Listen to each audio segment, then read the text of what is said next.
Hello, hello, hello. What's up, everybody? It is Zach, the Dark Conservatarian of the Dark Conservatarian YouTube channel. That is rather redundant. I need a better intro than what I do right there, but I was hearing myself right there because I forgot to mute my YouTube tab for my video right here, for my live stream right here, so I can monitor the chat via a different browser. But anyway, embarrassments aside, but yes, I'm back here with the second live stream and the second day in a row.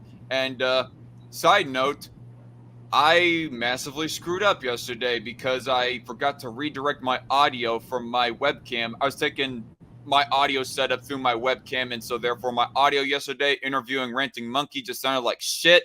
It sounded like I was talking through a plastic cup. But now I have redirected it to my Rode NT microphone, so that is why that it sounds a little bit better right now.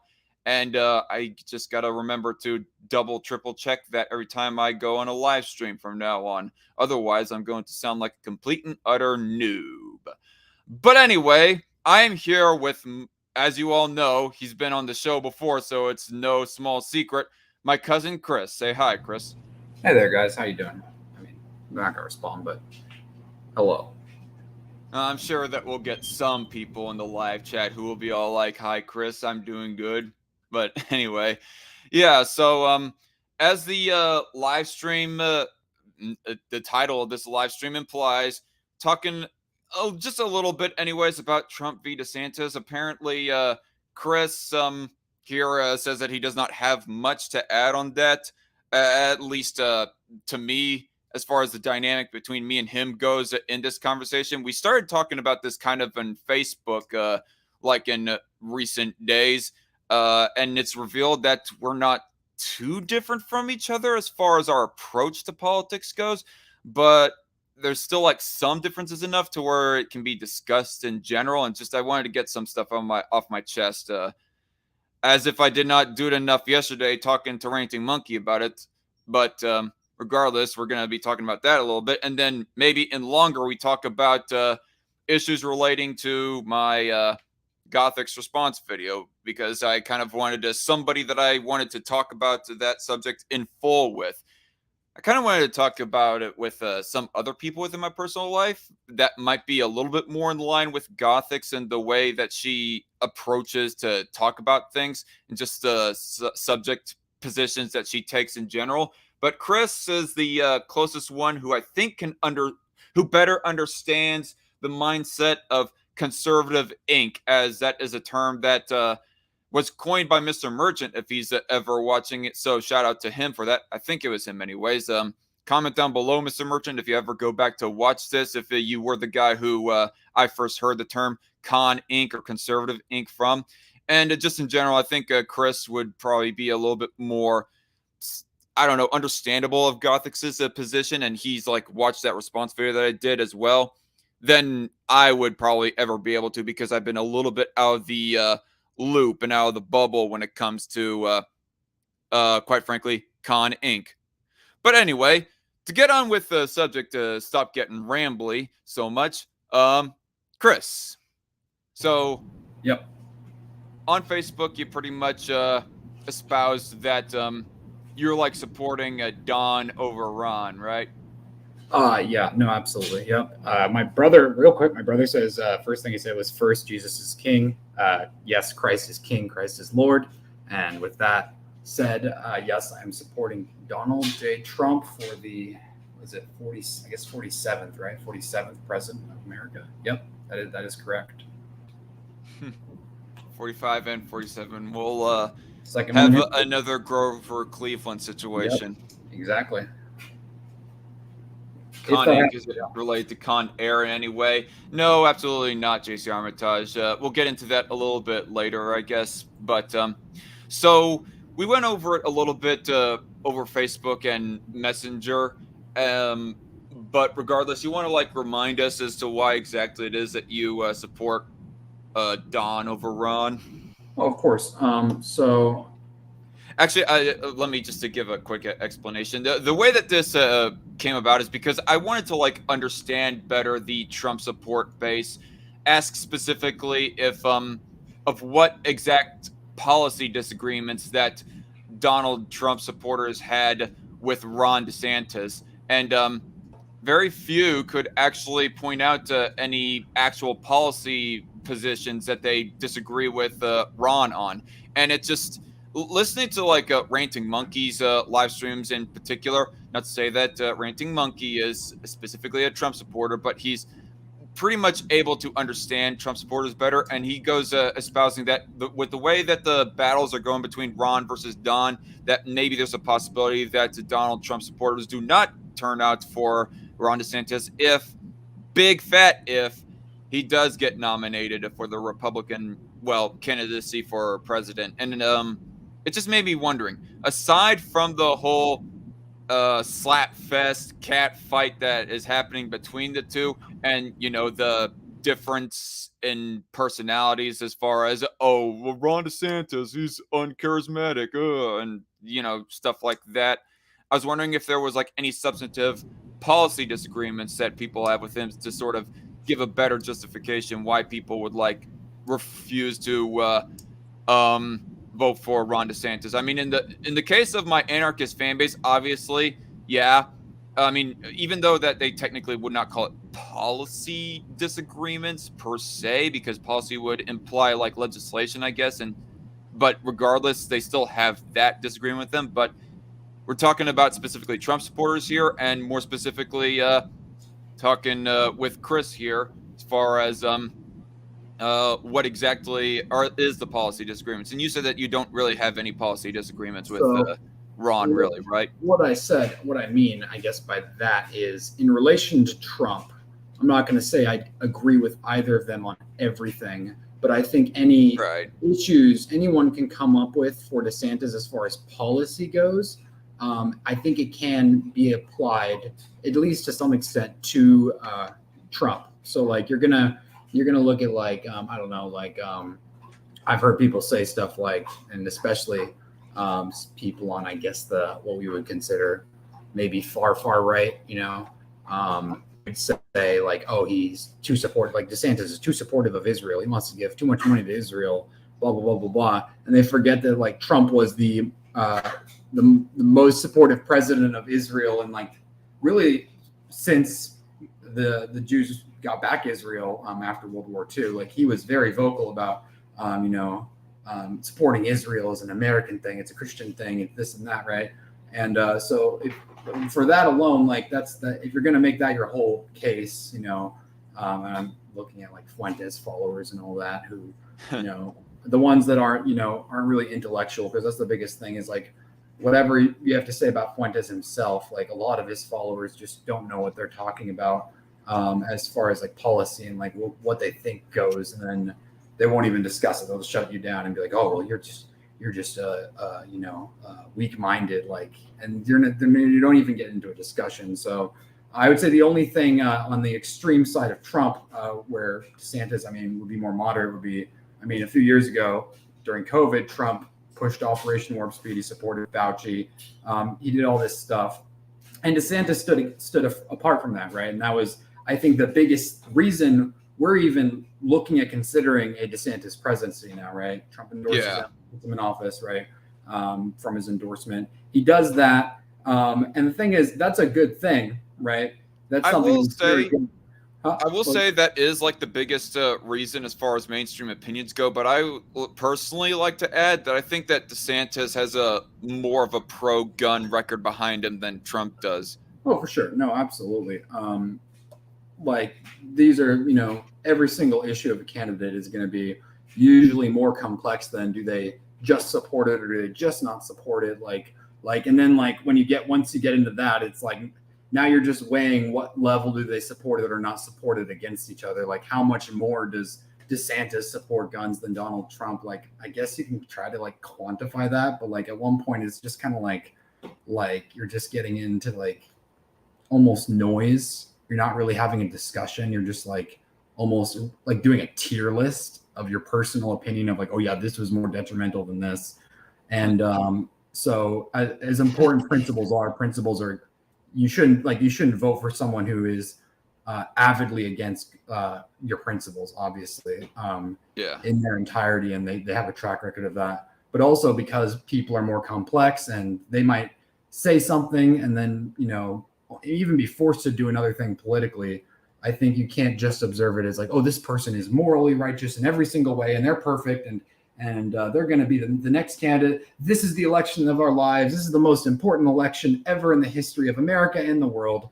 And they're either going to fix it or the other candidate's going to destroy it. Like, that's such a almost childlike way of looking at it. Like, and that's why people get so heated during elections, especially, and why people are getting heated about Trump, DeSantis, or maybe Vivek, right? Or maybe Mike Pence. Not anymore. Definitely not Mike Pence anymore after that Tucker Carlson interview. Like, he's done. But people just, like, even in their own sides, right, get so heated. Like, used to be the respective sides would kind of disagree or agree with each other, and that was enough. They would just disagree with the other side. And now, because I think the advent of the internet, and really, 2016 was the first election where Twitter and all those things were really prevalent. Like, that existed in the 2012 and even maybe to the 2008, but for sure 2016 was the one where it really took off, where people realized we were going to discuss it, right? And like, Obama was not known as a Twitter warrior in 2012 as compared to Trump in 2016 and even a year or two before that. So yeah. Well, Trump kind of led politicians did tweet a little bit before 2016, but like, honestly, Trump did lead the communicating directly to the people personally. Like, he led that charge, and then like they kind of did it. A lot of them did it in response to him because they're like, oh, we got to fight back. But like, he did create that space where now, like, you can read like literally like the biggest leaders' tweets, right? And they're not just like giving official statements; they're just saying their opinion. So that was a big thing to change. But we got. I will admit that for better or for worse, that Trump kind of rocketed the relevance of the internet in general, maybe, but definitely the relevance of Twitter as far as our political atmosphere goes. And now that he's kicked out, it seems that he's not really needed to keep conversations on Twitter relevant anymore. But still, he it's maintaining itself, it seems, the relevance of Twitter and social media when it comes to politics. Not just Twitter. Like it kind of seemed like Twitter started it, but like it kind of like went out into Facebook, like, and by extension Instagram, Reddit, like even like 4chan, like whatever. But like in general, like this was like it kind of like spread out. And Trump now, technically, Elon Musk has said he can come back, but he's choosing not to because he wants to remain on Truth Social. I personally think that's a mistake. I think Truth Social hasn't been nearly as successful as he wanted. I think that if you market something on like kind of this weird message of Truth Social, like you should be only sharing truth on social media. Like, you shouldn't be spreading lies. Like, that's an easy thing to say, but like to make that your title and be like basically like almost make a vacuum, not a vacuum, what is a house of mirrors where everyone's just kind of in their own bubble. Like, that doesn't really help anything. Like, I really think he would benefit him to just go back on Twitter despite what he thinks. And because that's where it's at. That's where he's going to get his hits. Like, the only way people see Trump's tweets on Truth Social is if someone popular reposts them on Twitter still. So I think that's that's beside the point. So if I was to steer the conversation a bit, what I recall you saying is you think that Ron and Don are like pretty much the same, minus like a few minor differences, are pretty much the same policy wise. Like, they're both pretty anti-interventionist and so on and so forth. But it's mainly Trump's personality as to why that you're voting for him. So on the policies they espouse, I would say yes. Of what they maybe do, I would say for the most part. But also when it comes to his personality, I would say yes. But like his personality in the context of, what was it, 2016? So that's 7 years. In the context of the last 7 years, and then his election, like his personality combined with everything that has just happened right now, it's the history of it's really history of what's happened. I think it's solidified him as a figure that, despite what you think about his policies, despite how effective you think he is, I think he does a really good job at getting people to talk about things. And they're not even necessarily things like he wants to talk about. Like sometimes like he'll say stuff and be like, yeah, of course, gas is too high. Like we got to drain the swamp. But like, honestly, like sometimes there's things like just saying those things in the way he does causes, I think, massive amounts of people to go seek out this stuff for themselves. And they honestly, as a whole, do a better job at seek out the information for their beliefs as far as those stuff goes. Right. Like before 2016, we all knew there was corruption, right? But like most of us didn't really understand what that meant. We just like, and we still don't fully understand, right? But now, since in the last 4 years, we still don't got a release of Jeffrey Epstein's client list, so we are nowhere near fully understanding the corruption of things. Absolutely not. But I think there was a clear shift where even though we can look at Trump directly and be like, look, he didn't even drain the swamp. He didn't even release what he was supposed to do. Like, blah, blah, blah, blah, blah. Like, first of all, like, I will say, we don't really know why he didn't. It is interesting. Every president, like, kind of has the opportunity to release different files. And we keep talking about, like, JFK files, right, of the assassination. And Trump was one who said I think he said he'd try to get it done. And there was one he couldn't. And at one point, you got to wonder why they can't. Does he like just not want to? Like, why did he read it and go, I can't release this? Honestly, that's a really interesting and maybe silly question. Is that an actual story? Is it a story? I don't know for a fact. I can't remember if he promised to release it if he gets elected again or last election. But there are similar things of like. But there's some time in Trump's tenure of where that he was all like, I'm going to release the JFK files. Then he actually reads them. Then he's all like, no, I cannot release these right now. That's an actual thing.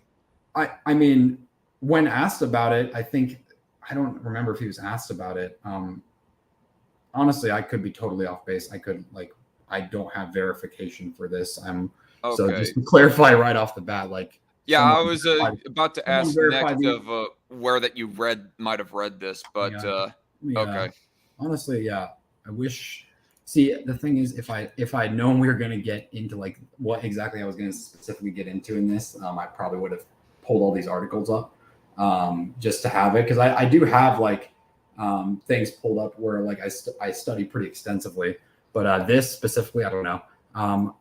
The point is, just to get back on track, since I can't verify that right now, and I don't want to speak on it because I could end up misrepresenting whatever. Yeah, to get back on the topic of Don versus Ron comparisons. Right. I just don't think Ronald DeSantis, really good, like I said, good leader of Florida. One, I'm not entirely sure if he can pull the base like Trump did, and honestly kind of does, right? Obviously, people are still divided, but you have to remember that during the primaries in, for 2016, people were very divided then too. Like there was still the Trump crowd who was already like kind of really obsessed with him, right? And they really liked what he was saying. He seemed to stand out against the candidates, and everyone. I remember in my own family, like my dad liked Trump, but he still wasn't sure if he wanted to vote for him. My mom, of course, fell into the kind of like, oh, he's too mean, he's too brazen, like in the debates and in reality. And then so you have to remember, we were really quite divided then too on, like we were saying, Cruz, as far as how magnetic that his personality was. Yeah, or who should be the nominee for president. Honestly, like it wasn't like 2016 was a totally different like,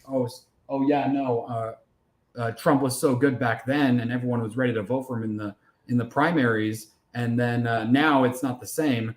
Like it was the same thing where a lot of people were just turned off by Trump, and they would also cite, like, especially like conservatives, they would kind of cite his old Democrat opinions and be like, oh, look, he's just faking it. And it's like, these people over here, they're saying the right things. It's like, yeah, but you just tried to put up Mitt Romney last election. So like look at him. Like he can't. For the record, I was kind of one of those people that was pointing out his old Democrat opinions and was, because of that, kind of skeptical of his, at that time, propose conservative positions. Right. And it's understandable too. Like I get it. And like I'm not gonna shame anyone for doing that. Like, oh, you're so dumb. Like it's honestly it's one of these things where like it was understandable on both sides, right? It was just the level of like who is really being dumb about it and who is just like honestly like couldn't bring themselves to like support him because they just didn't believe in him. I understand that. I really do. I'm not, unless you're being dumb or like honestly like spitting hate and vitriol about it, whatever it is, like I'm not going to be like, oh, you're so bad for that. I still think, I think that applies right now. I think even with everything that's been going on, even with what we know about Trump's last election, and even losing the election, I think you're seeing a lot of very, very similar themes to 2015. And the reason for that is because Trump's in the election. If Trump wasn't in the election, it probably wouldn't be quite there. So, yeah. So to kind of bring up something else that was said between you and me via Facebook and Messenger and all those things not related to this specific circle of the internet.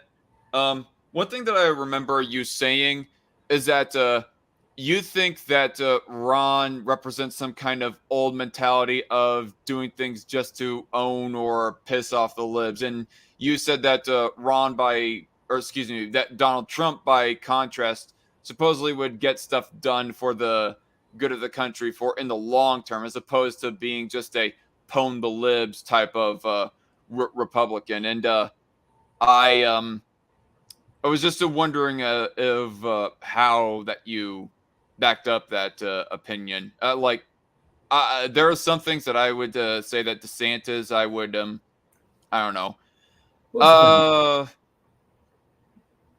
Anyway, So- I'm just gonna let you speak. Yeah, I've rambled so, long enough. Yeah, just to try to make this as concise as possible. If DeSantis wins, like I'm sure he'll do good things. I'm sure some things will change. Hopefully the economy for sure. Hopefully like he'll keep doing some of the policies he's been doing in Florida. Those would be good things, of course. Like I don't think unless he's just completely lying and he's a flake, like I'm not of the like, oh, if Donald Trump doesn't win, it's gonna like DeSantis himself is gonna be just worse, right? Like I'm sure some things will definitely get better under him.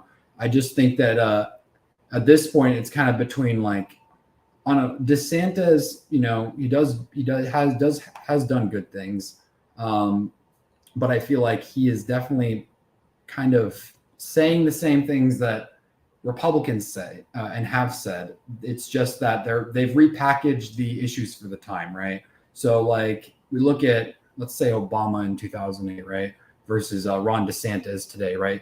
DeSantis is considered a radical, even more radical than Trump, because he says that we shouldn't be transing the kids, right? We shouldn't be letting trans people into the opposite sex's bathroom, especially girls' bathrooms.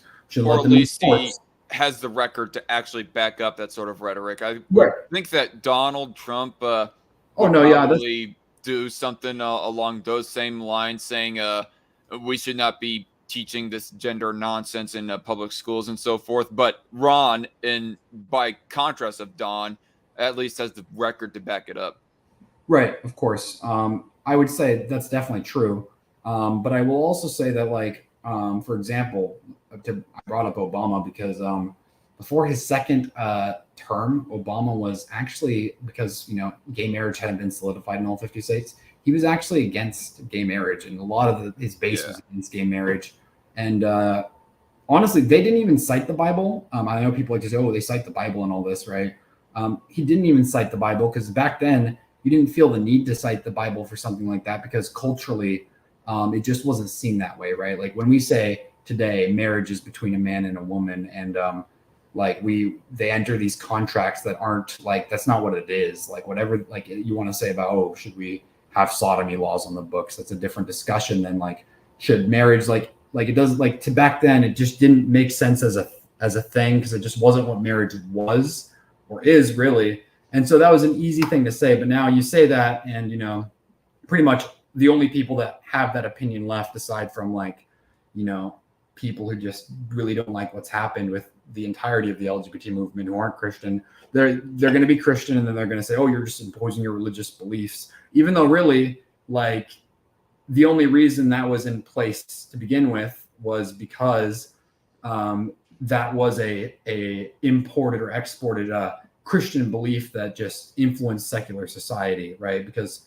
to some extent, even if we weren't really a Christian nation, we did have Christian values, right? And even atheists would hold a lot of those Christian values, like let's not needlessly sacrifice children, let's not needlessly kill people, right? Let's not needlessly steal.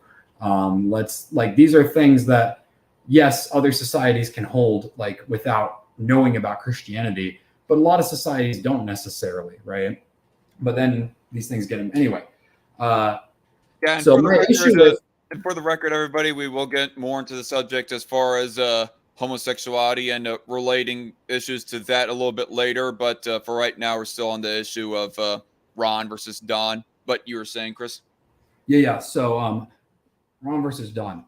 So all that being said, what pretty much all politicians do, right, is, and I know we like to complain, oh, this Republican isn't conservative enough, like, and that's true. Probably, like, it really depends what your definition there is. They're all saying whatever the current issue is, and it's maybe some are more conservative than others. Maybe some are going to be better, speaking about the economy and guns and all of that. So when all of them are saying that, and there's a clear track record of a lot of the people not just getting elected into the presidency, but other positions of power, a lot of those people not following through and even going against those principles that they got elected under, you've got to ask yourself, like, well, who's like standing out from this, right? Who can stand out from this?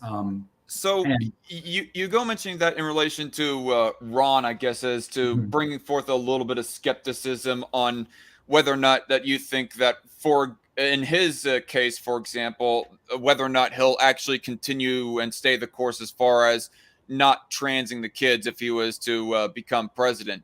As to what all that he could do in the federal office as opposed to a state office is a little bit of a different subject, people. But for right now, we're just talking about the issue right now.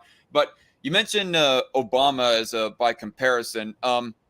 I would think that Ron and Obama are a bit different in this aspect when you compare Ron with transing the kids versus Obama when it comes to gay marriage. And the difference is that Ron does have a record in his state office of putting forth legislation to try and prevent public schools from teaching the gender stuff or from trying to gaslight kids to maybe they want to consider like transitioning or whatever. But in the case of Obama, has he like actually voted on anything to keep government in marriage and to keep it so that homosexual marriage is not an officially government recognized marriage? I don't believe so. He may have signed. He may have signed some bills in his second term. I'm not sure. But one thing about Obama, by the time of his second term, he would be like voting for government recognizing homosexual marriage, though. Right. So that's the thing is he spoke. I think he spoke on the gay marriage issue during his 2008 campaign because it was an issue, and I think he may have spoken about it maybe during his presidency. He definitely did have a position on it. The difference you pointed out, an essential difference, and the reason that's an essential difference is because one way to look at that in context is Obama's a Democrat and DeSantis is a Republican. So if you look at the way their bases were going, right? So the Democrats were going more around that time, more pro gay marriage, right? And at first, you have the holdouts, and they're gonna stand up no gay marriage in the Democrat Party, same as the Republicans. And then as it shifts, as their base starts wanting to vote for it more, most of them, in fact, I would say nearly every Democrat, I can't think of one that doesn't, has flipped on that issue, or they've just straight up retired or died or fallen out. But on the Republican side, you kind of have the opposite direction where the Republican base, their voters haven't really become more pro LGBT, I don't think. So what they wanted to do was basically I think that I would think that ever since 2016, especially with Trump being like somewhat sympathetic towards homosexuals getting married, at least. I mean, whatever brashness that leftists want to point out about Trump when it comes to homosexuals, not relating to marriage specifically, but nonetheless, with the rise of him, it seemed that the Republican voting base has become more and more sympathetic to the idea of getting government out of marriage and maybe allowing homosexuals to get married or to get a legal union if you want to get technical as far as terms goes with a technical whatever technical definition of marriage that a person wants to bring up. But regardless, I think that Republicans are at least becoming more and more gay friendly in that area. But in the issue more specifically when it comes to trans issues, I think that it is still like with the way that DeSantis is with his record in Florida, and that is, to prevent the kids from getting trans.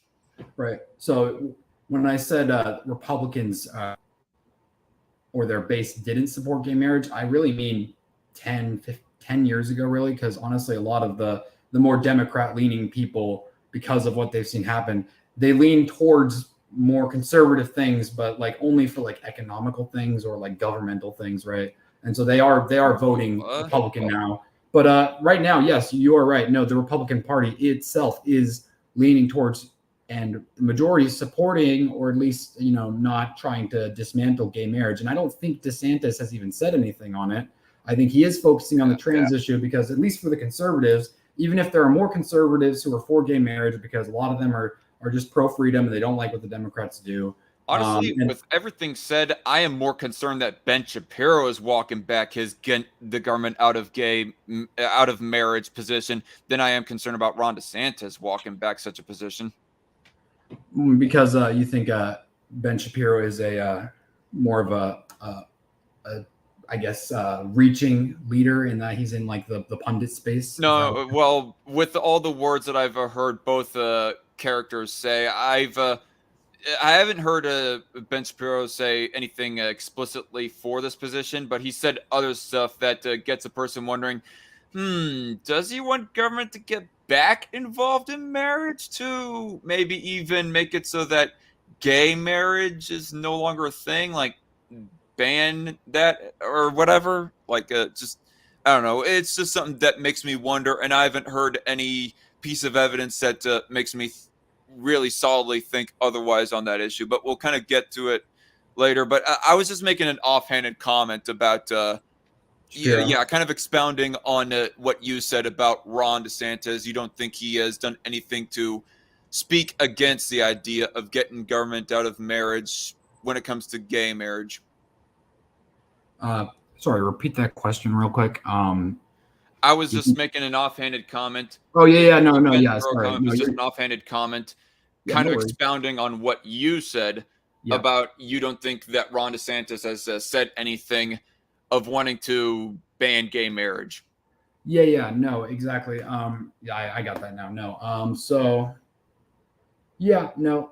And I see what your I guess your concern is with that. That's kind of that's another topic that I could address, but it's going to be like a 30 minute conversation. And we're going to get that into that a little bit later. Yeah, but I guess what I want to ask is there anything that you want to add more as far as why that you are supporting Donald Trump over Ron DeSantis, and why you think supposedly Donald Trump is a more effective leader, I guess, and more effective to actually win the election, or whatever exactly your belief is? Yeah. So just a few bullet points, just so I don't get off in the weeds again. One, from an economic standpoint, I think Trump has proved himself to be very good economically. And Ben Shapiro even admits if COVID hadn't happened, there's no way Trump would have lost. Honestly, even if the election was rigged, to some extent, like some people believe. Don't flag me, YouTube. We're not going too much into that issue. Okay. Right. Sorry, I'll say ouchie. I'll say if it was ouchie, I don't know. Then his economic policy was so good that without COVID, like you wouldn't have really been able to do anything to even prevent him from winning, because it's reliant on there not being an overwhelming majority voting. But so that's one thing is that's a big deal in the last election, was that also Biden himself, didn't have to really go out and campaign and show himself, because the excuse was he's an old man and COVID. So maybe we'll even cancel this debate and just skip was it the first or second debate? Like so then there was that, and then that was one thing. But despite that, Trump has a good track record on economics.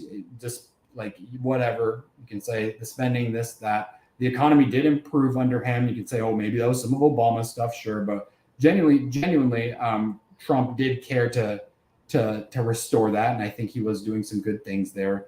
I think he's effective in that way as a businessman. DeSantis could be as well. I don't know to the extent he could be. I think Trump is the better bet there, honestly.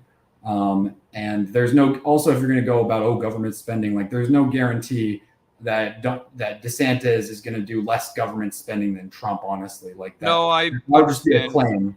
I understand, and for the record, Yeah. I somewhat agree. I guess I go hear people generally saying that DeSantis kind of raised spending in Florida a bit. As to what exact amount, I do not know exactly, but it was enough to get criticism from, I believe, Nikki Haley on the debate stage, or just other opponents of his on the Republican debate stage in general.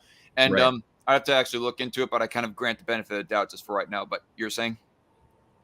Oh yeah. So first point, economics. I think I honestly just maybe trust Trump a little bit more on that. I think that's just not such a strong opinion where Trump's gonna be better and DeSantis is gonna be like shit. That's just that's where I fall. It's I think those could be better. And then also, I personally cannot say affirmatively who is better than who on that specific subject. Because DeSantis hasn't been president yet. If they had both been president, right, and they're both running for re-election, DeSantis, whatever, somehow they're both running for their second term now.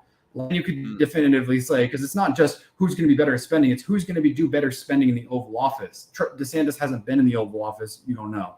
All we know is that, despite that, a lot of things in the economy did improve. And then since he's been gone, because you can't really put COVID in too much, because that's separate, not entirely separate. But since then, the spending has been even more, obviously. But so you can't really. Bullet point. What was that? What was your second bullet point, though? Yep. I think we're kind of trudging over. Yeah, no worries. Just deferring back to my point of him just being that force that clearly just shifts the public opinion. It shifts what we're talking about, right?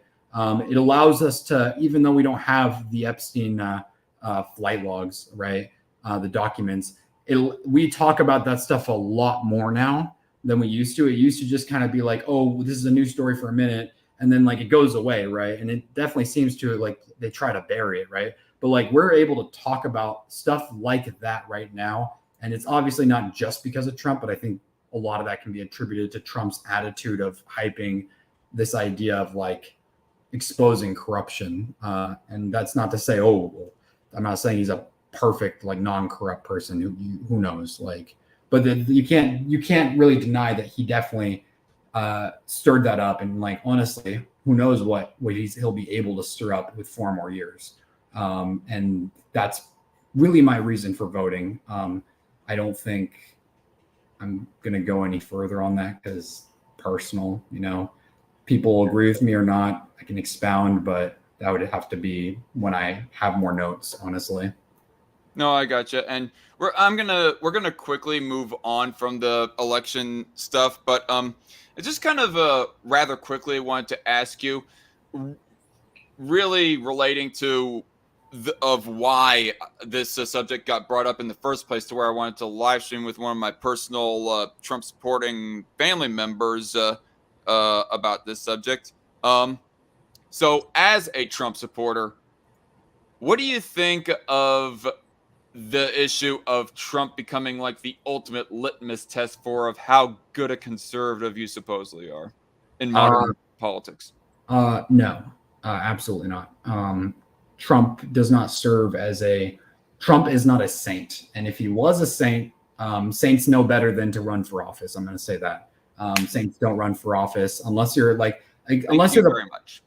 Yeah, no. So, and just briefly, the Catholics kind of have seem to have melded their church and state, so that's an exception. I think the separation of church and state, because honestly, conservatism does seem to very much exist in the Christian state. So just between you and me being two Christian dudes and maybe some Christians in the chat like my brother, separation of church and state really, to me, just means more distinction, right? It's not that like someone shouldn't come in with like any Christian ideals and want to like implement. Sorry, I might not have been paying close enough attention, but what's this got to relate with? So you said should he be the ultimate? Anyway, sorry, you should not be the ultimate litmus test because no one should be the ultimate litmus test. Okay, yeah, I mean, obviously, I am with you that principles, conservative principles, should be the quote unquote litmus test of how good a conservative you are, not one singular Republican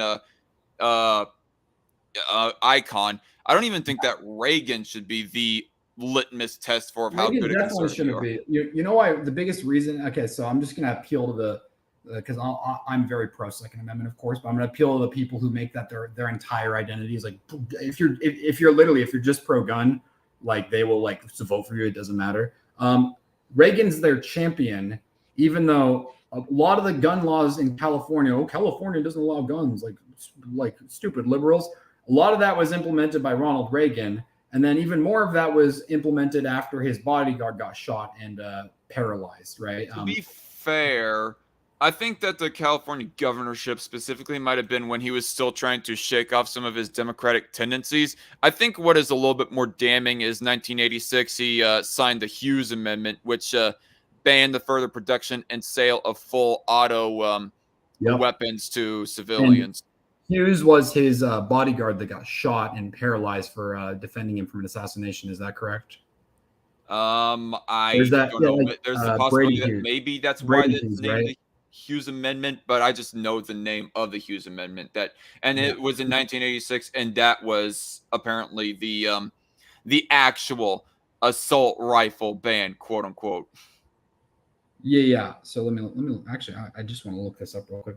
I think it was, I think that is the one. Yeah. So anyway, that would definitely be the more detrimental one, I would say. But honestly, even pro-gun people, of course, if you really think about it, you're going to come to the conclusion that there's no real reason for like all fully autos to be banned.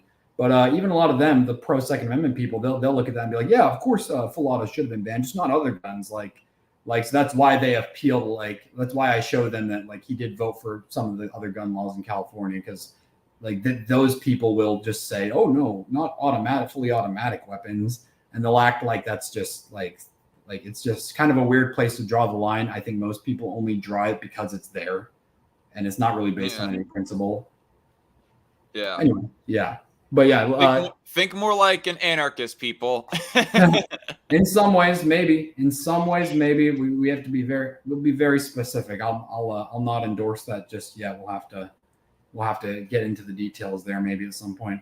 But yeah, that about sums it up. Don't make Trump the be all end all. I think he has good qualities that are good for right now and for this last election and this upcoming election. After that, Trump's done. Like you can look at some of his other policies. You can look at in the future, hey, look at Trump's and his policies. That was good.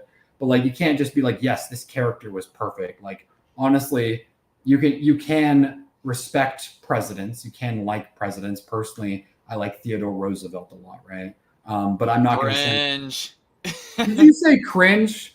Yes, oh, okay. I remember why. It's because he broke up the monopolies, right? Is that your biggest reason? That wasn't so much a thing. I have to look back at the specific book that I have read before, 9 Presidents Who Screwed Up America, which that might give a little bit of a poisoning the water kind of edge to it. But the thing is that he pulls presidents from both sides of the political aisle. heavily Nothing with critical of FDR, Nixon, right? but Theodore Roosevelt, one of the things was establishing like national parks. It might be like the method that he went about with that. Sure. No, honestly, I can't even remember specific overreaches that he did in for the federal government, but all I know is that just vaguely he was like one of the more federally overreaching presidents. I can definitely remember more stuff that FDR did, but Roosevelt Right. still, I'm just like, eh. You know what? I've actually, real quick, Gabe, if you can hear me, if I ask like a specific question that's very easy to verify, do me a favor and just look it up and then just like confirm yes or no. So that way I don't have to speculate on whether what I said was bullshit or not. That would really just help. I'm not asking him to like, oh, come out and help me, bro. Just little things, you know. Nice to have little Jamie in the corner pulling that shit up, you know. When we Break up monopolies. I'd have to like look into that now at this point. that's honestly something I don't know a lot about, just because people like to post about it in memes, like the political compass memes. Like they like, oh look, this is like all the different policies Theodore Roosevelt had across the compass, and then in the authoritarian left over there, it's like broke up the monopolies, right? So anyway, how true that is, who knows? Anyway, gotcha. I think that about sums it up. We're gonna like move on here very quickly from subject of elections and so forth, but I wanted to like read this comment from JC Armitage fairly quickly. It banned the sale of full autos, referring to the Hughes Amendment, to non-state actors that were made after '86. Also, was that amendment passed before or after someone tried to geek him? Well, after, because if you're referring to when somebody tried to shoot and assassinate Reagan, that was like in '81, like not Right. even a full year into his presidency, I believe. Okay. But yeah. So anyway, speaking of anarchism, or I guess more specifically libertarianism, we're going to get into the subject now as far as more specifically homosexuals adopting, but really probably libertarianism as a broad concept, specifically when it comes to LGBT related issues and just whatever issues that were kind of brought up in the spat that I had with the Gothix, me being the live chat, her being the actual live streamer. And of course, I made a full hour plus video about that. Stupidly long, I know, but regardless, that is a thing. And Kris willfully like listened to the whole thing twice, I believe. So mad props to you, and I highly appreciate that, Kris. I was trying to go through some clips right before we started. Actually, I was cleaning up my place, just settling in, and I was like, well, I might as well just listen to it again, make sure some of it's fresh in my mind. And I kind of skipped around a bit, of course, because I'm like, okay, I remember that. I think, you know, so it's pretty fresh on my mind for the most part, I think. Have you moved again or something? Oh, no. I'm in my apartment. I moved a few months ago. Never mind. So like when it is like, yeah, exactly. No, we're not to get into too personal. You're making me forget that I'm live, Zach. I don't want to share all this stuff. I'm sorry. I probably should not have even asked the question, but I don't go on live streams enough to like always be aware of that. I'm sorry. Yeah. No, you're good. No, you're good. I mean, I guess I look at myself and see that I'm not afraid to mention of when that I have moved out and so forth. I mean, people know a lot of the timelines of when that I've moved from home to home because I post about it on YouTube consistently. At least all three of my first move-ins, anyways. But anyway, yeah, you're not afraid. Share your IP address and your actual home address right now.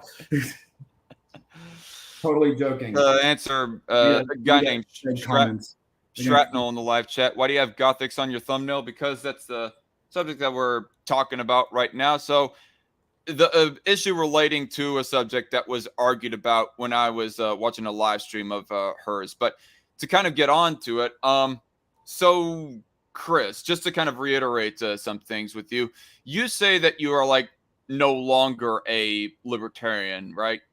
I would say, yeah. Here's the thing. I definitely still have plenty of libertarian beliefs in that I am not so like far removed from libertarianism that I don't see any principle in any freedom whatsoever. Like, okay, Second Amendment, the right to bear arms, honestly, that's fairly a libertarian position, right? But honestly, it's a libertarian position that existed for most of human history, in that like unless someone just wanted to straight up, stop revolts or stop insurrections, like generally the people were allowed to have weapons. Like it was expected, like, hey, you can't just have you can't just have zero weapons, right? Yeah. So welcome back. Sorry, my girl just got home. So that's a libertarian principle. I still hold, of course. Like, yes, like the Second Amendment is extremely important. I would just say, and among other things, I would just say my entire ideology does not lean towards that nearly as much as it used to. Right. And so I guess to get onto a couple of issues as to why that maybe you don't consider yourself a libertarian anymore. The issue of gay marriage, like what would be your position? Are you like for getting the government back involved into marriage? And clarify what your exact position is on it. Do you want it banned and so forth, or what? You said gay marriage, not gay adoption, right? Just so we're starting from a yeah.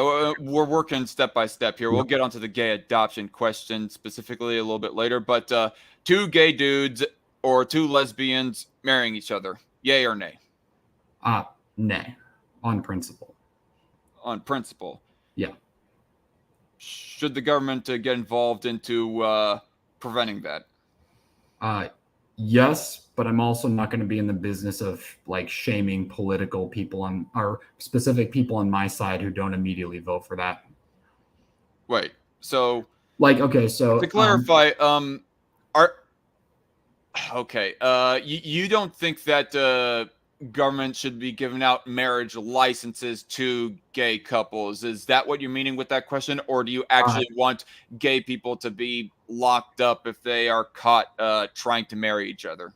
I don't think licenses should be given out. I don't think they should be locked up for like being gay and being together. I don't think that's something that even would do anything. It would just kind of like you're not going to control sexual things by locking people up unless it's something like, rape or pedophilia, right? I don't think like people will just, honestly, something like that, people will just find a way to hide it. Like that's what happens. Even though I do think there are more gay people because it's socially acceptable rather than like they're born that way. I think that there of course always have been people who like have those attractions, and if society just straight up like doesn't permit it and it's like a legal consequence thing, like they'll just learn to hide it. But on the subject of gay marriage licenses, no, I don't think government should be giving out gay marriage licenses. So is it specifically because you do not want the definition of marriage to be perverse to any further than it already is? Or do you think that even a semantic alternative to that, something like legal union, should not be allowed to gay people? Well, here's the thing. I would say on principle with the marriage license, and the reason for that is because, once again, if you say like that type of union should not be allowed, well, they're just going to hide it. Okay, so for example, get a roommate, right? You get a guy roommate because you want to wait. Maybe you want to wait for marriage to move in with a girl, which is a good thing, right? But you get a guy roommate, right? You're allowed to do that. Like that's fine. Like I've done that. It's good. Like you're saving money, you're splitting rent, you're buddy, you're becoming friends, Yeah. But honestly, if you straight up say like, oh, we're gonna ban like they can't like live together as gay people, right? Like you get into this thing where once again they're just gonna hide it. Like they're gonna pretend they're just guy roommates, and if then you either go from you didn't solve the issue, they're just like kind of secretive about it, right? Well, okay, so you go into like that doesn't really address what I'm trying to ask, because you already obviously said that you do not want to send the police in to like investigate if two dudes are fucking each other behind closed doors. or anything like that. So if they're doing that legally, you don't really care enough about that. But say if those are two roommates who are gay buddies with each other wanted to ultimately go out and get a legal union specifically, is that should that be allowed? Is the legal union you'd have to describe what the legal union is. Is it The a partner? legal union, for the sake of argument right now, I'm just going to call it the equivalent of a marriage, just it's not technically called a marriage because it's no, not a straight marriage. I definitely also probably wouldn't support that, because now you're just like changing the word marriage, like, and that doesn't solve like the problem of like, it's not just the word marriage that's being hijacked, it's the actual like principle of marriage itself that's being hijacked. Like to me, like you can't do you can try to mimic, right, and replace and substitute and copy aspects of marriage, right, but they're not the same. They're actually not equal. And that has been pretty clear, but people are kind of muddling it. I think the last, honestly, 100 years of culture has, just as we've muddled the gender roles, we've muddled that, like, oh, like women are exactly the same as men, right? You can't have that, right? And because conservatives have even had that for a long time, right? To what extent, it depends on who you ask, but you can't have that and say, like, then say, oh no, they're not the same. And you ask why, like you just said that, like, you know, men and women can do the same things and their roles are basically interchangeable. Why isn't it the same thing? If it's interchangeable, that means like one, like, that's why we get into things like, oh, which one of you is the wife of the marriage, or which one of you is like the more masculine husband of the marriage? It's because we've basically set up this thing where the roles are interchangeable. And I don't think they are. I don't think the roles are interchangeable. I think they're unique, and they're not all unique. It's not like, oh, women can't do anything a man can do, or a man can't do anything a woman can do. It's just like specific things within marriage and within building a family that even you can try to do them, like physically it can appear that you're doing them, but they're just not going to have the same substance or essence as like if you were just like a heterosexual couple, right? Agree to disagree. Like, I think it's kind of a frivolous subject to go on about, Sure. quite frankly, to be going back on the whole, okay, actually putting aside the whole whether or not that government should like give licenses to straight people but not to gay people if the government was to get involved into marriage. Let me ask this to sort of put aside this issue perhaps for right now. Should the government remain involved in marriage and allow marriage for straight couples but not for gay couples? Like, if that was a policy that could be voted on tomorrow and enacted into law across all 50 states, would I support it? Well, state by state, 10th Amendment and all, but do you want the government to get no longer involved in marriage? No, I actually don't. That's one of the more libertarian things I think I've given up. And I think, honestly, so you that do was want, more of a, that was a, so you do want it to still stay involved in marriage? only in necessity, not in its entirety. I think, here, one second. Let me switch rooms real quick. I'm just gonna go into this quieter room, so that way there's no real interruption real quick. And that should help. Okay. With the audio. It's also smaller, so any echoing will go away in a second. So no, the government should not be completely non-involved in marriage. But they're also like, yeah, the government also shouldn't be fully involved in marriage, if that makes sense. Okay. 'Cause it So seems like I don't know how that's. Sorry, what? I was gonna say, it seems like we kind of get into a little bit of like, what was I gonna say?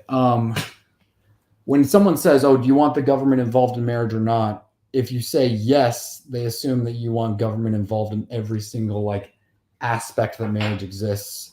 But for most, and for some people, that's a gotcha they fall for. But for me, it's just like, yeah, there are some ways government is and should be involved in marriage. Like divorce proceedings are like children, right? Like if someone gets divorced, if the government's not involved in marriage at all, there is no one to protect any sort of assets whatsoever or decide where the children go in that case, right? So just on that. Okay, I understand, and that might be a little bit more of a reasonable utilitarian way of going about it. I don't know how it would exactly line up with libertarianism as far as handling divorces go, but uh, definitely gets me just a little bit more sympathetic towards the position that you are trying to espouse, as opposed to taking a hard line, no government, not involved in marriage, like at all. But Well, it's because Ben anyway. Shapiro used to say that, but he was on the principle of like, I only care about my church's marriage license. I don't care about the state's one. And he kind of just straight up like pushed that, and people believed it. And then like he kind of realized that didn't make sense, and that's probably the main reason why he's backtracking. Is because like it doesn't. People are catching on that it doesn't actually make any sense because like either like let's say like I brought up the divorce thing, right? I know some people might come up and say, well, oh well, like just get rid of divorce. You're gonna need the state to enforce that too. Like so either way, the state has to either be involved in divorce procedures or be involved in enforcing not allowing most divorces to take place, right? And that's another topic, but there's no way to escape that really. I don't see how you escape that actually. Okay, so maybe something Unless for you're me to libertarian and you try just and like chew think on. But what are you anyway. saying? Like I know the libertarians have their method of saying like like you said there is a libertarian take on divorce procedures. So I'm not saying libertarians Actually, I don't do not have know to. what the libertarian take is on on divorce proceedings. I would have to. I've yet to listen to one on that. But you're saying? Oh oh yeah, no, sorry, I thought you said you had one that you might bring up later. My mistake. No, It, I just thought that the logical implication would be that the government would not handle divorce proceedings at all. But I, if who that would? is the belief, I do not know what the exact rhetoric behind such a belief would be, as far as Right. libertarians and more Okay, yeah, specifically no, anarchists' beliefs on that would that makes be. sense. Well, anarchists would just they wouldn't have marriage license. I mean, honestly, I think an anarchist position would just kind of be like divorce would kind of just be a free for all, honestly. Like I don't know how you square away like you kind of just have to assume and hope that like people who have a kid together who stay together for a long time that they just I guess decide to be cordial and good when on who takes the kid. I don't know how you square that, but honestly, once again, that's kind of another topic that I could go on about. Mm-hmm. So So before we get too far from this, is interesting chat comment I wanted to read out loud. JC Armitage said, "Fun fact: marriage licenses weren't invented to stop gays from getting married. They were initially invented to keep whites and blacks from marrying each other." That is very interesting, and yeah, it probably got oh appropriated for, I think is the right word, appropriated for different purposes than over the years. not to be too punny on your live stream, but something tells me that that comment, what he said, the actual history behind it, definitely probably is black and white as he just said it, and that's going to take a lot of unpacking.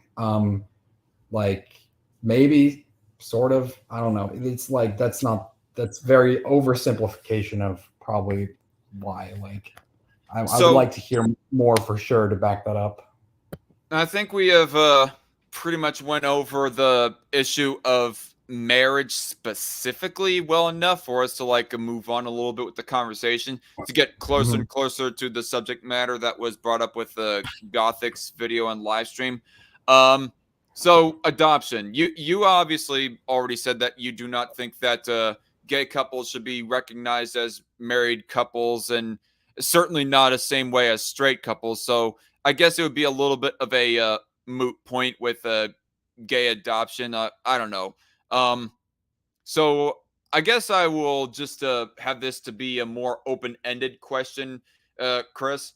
Um, are you for the same position that Gothix was in that video that you listened to of mine, in that you want gay adoption to be banned? And how would you go about it if so? So first off, I've watched that response video probably 2.5 times now. Her position, she like refuses to make it clear. Like, and it's like insane because I listen to it and like she'll be like, yes, I don't support it. And then she'll be like, but, and then she'll be like, my morals are aligned with God. Like, are you saying that God's more like she just goes off on these non sequiturs that don't matter. And the thing is, it's not just that they're non sequiturs. Oh yeah, non They're sequiturs so abound. immature. Like, so like the moment you said, do you align yourself with her position? I'm like, I'm not even going to say yes, even though like, if I'm going to cherry pick a line, I guess, where she says, no, gay adoption should be banned.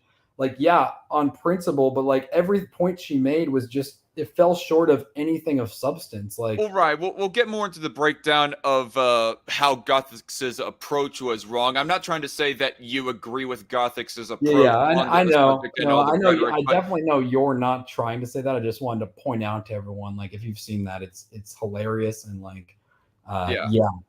So to clarify to everybody here, Kris is not a Gothic stan, but I'm just trying to clarify as to whether or not he agrees with the general principle, putting aside the different approaches on the issue.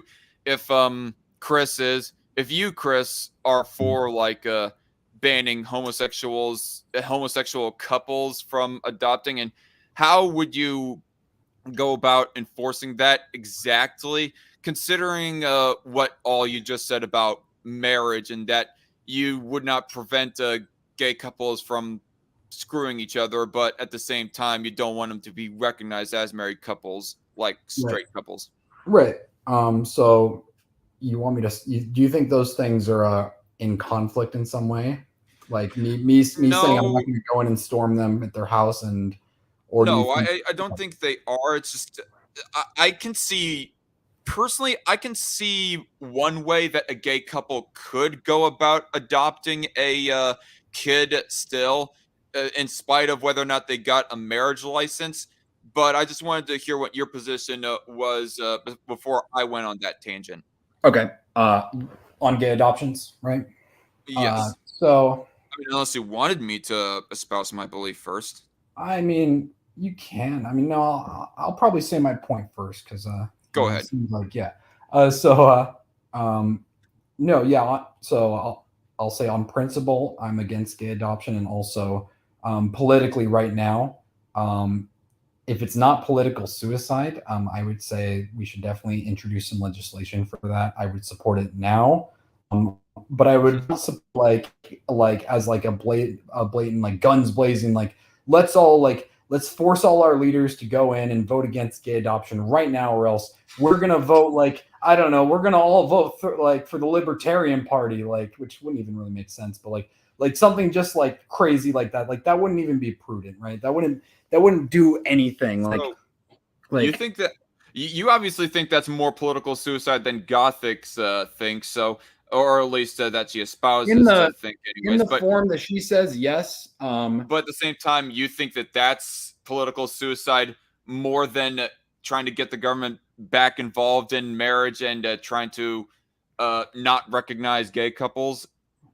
Yeah, no, yes, no. I think that, well, one, not all the leaders are going to do that. Not all the Republicans are even for that anymore. But yes, I would like to elect leaders who will do that if possible. And then honestly, once we have the leadership for it, just so we clarify, you would like them to elect them that would do what specifically? Because I mentioned two different in my what were the two things real quick? I might have well, okay, so to reiterate, I said that you said that trying to ban gay adoption is political suicide, and then I posited the question, how is that political suicide, but trying to get the government back involved in marriage to not recognize gay married couples anymore, how is that not political suicide as opposed to... Okay, well, maybe I'm just mentioning the political suicide now. That applies to both of these, I think. Right now, in this moment, the trans issue seems to be something that's a little more tenable to tackle, because more people are seeing that transing the kids is bad, which is good. We shouldn't be doing that, and we should be bringing awareness and voting against that.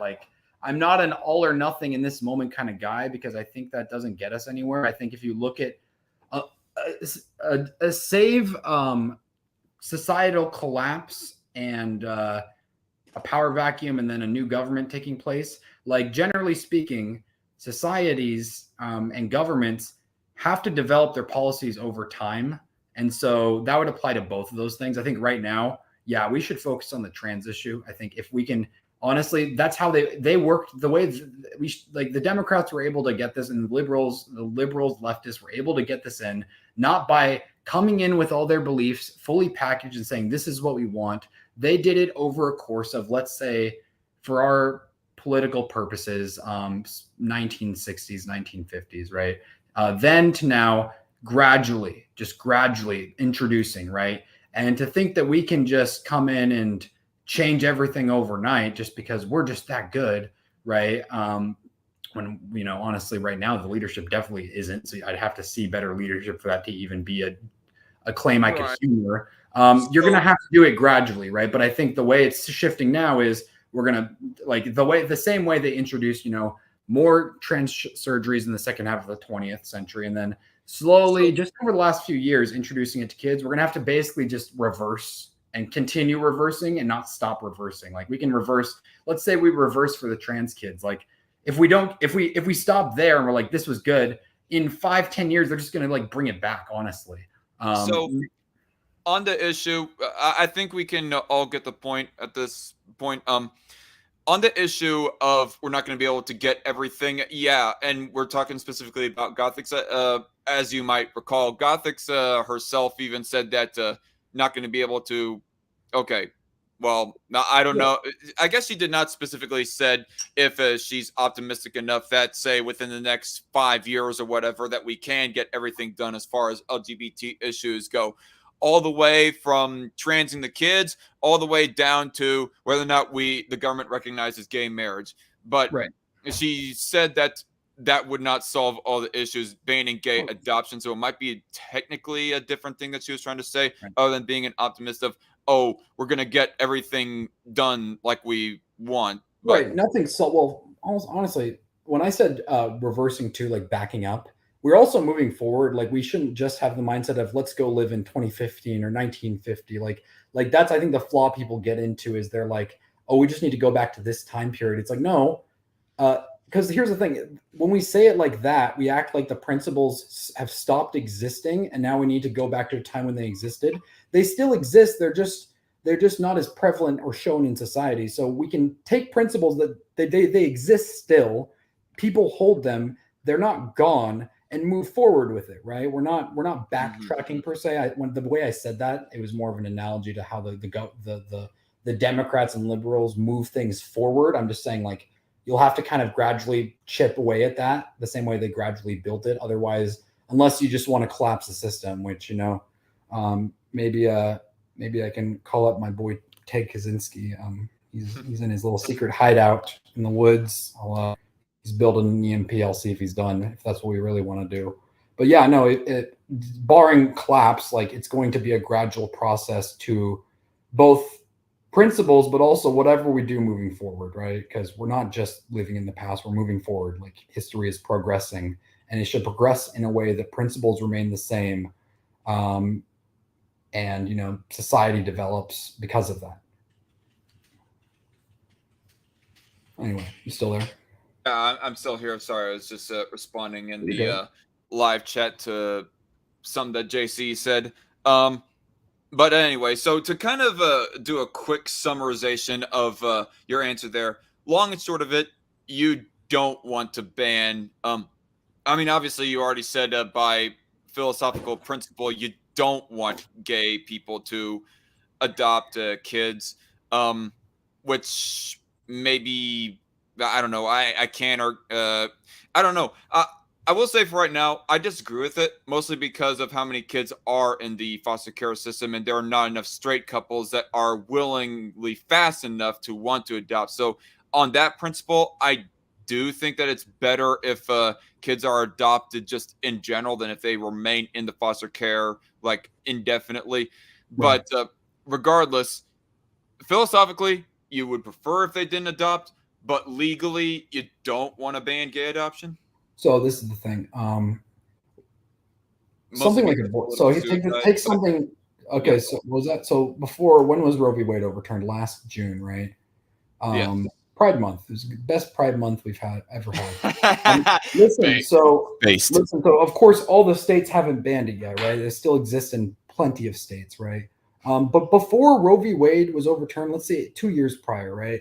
One thing that would get said on the conservative or even libertarian, like your side, one thing that was said is the same thing we say now, which is, oh, if you try to overturn Roe v. Wade and leaders in states want to do that, and lawmakers want to do that, like it's going to be political suicide. We did say that, and honestly, like when it happened, it was shocking because it was like it was something that we thought was so prevalent in the culture that it just wouldn't happen for a very, very long time, right?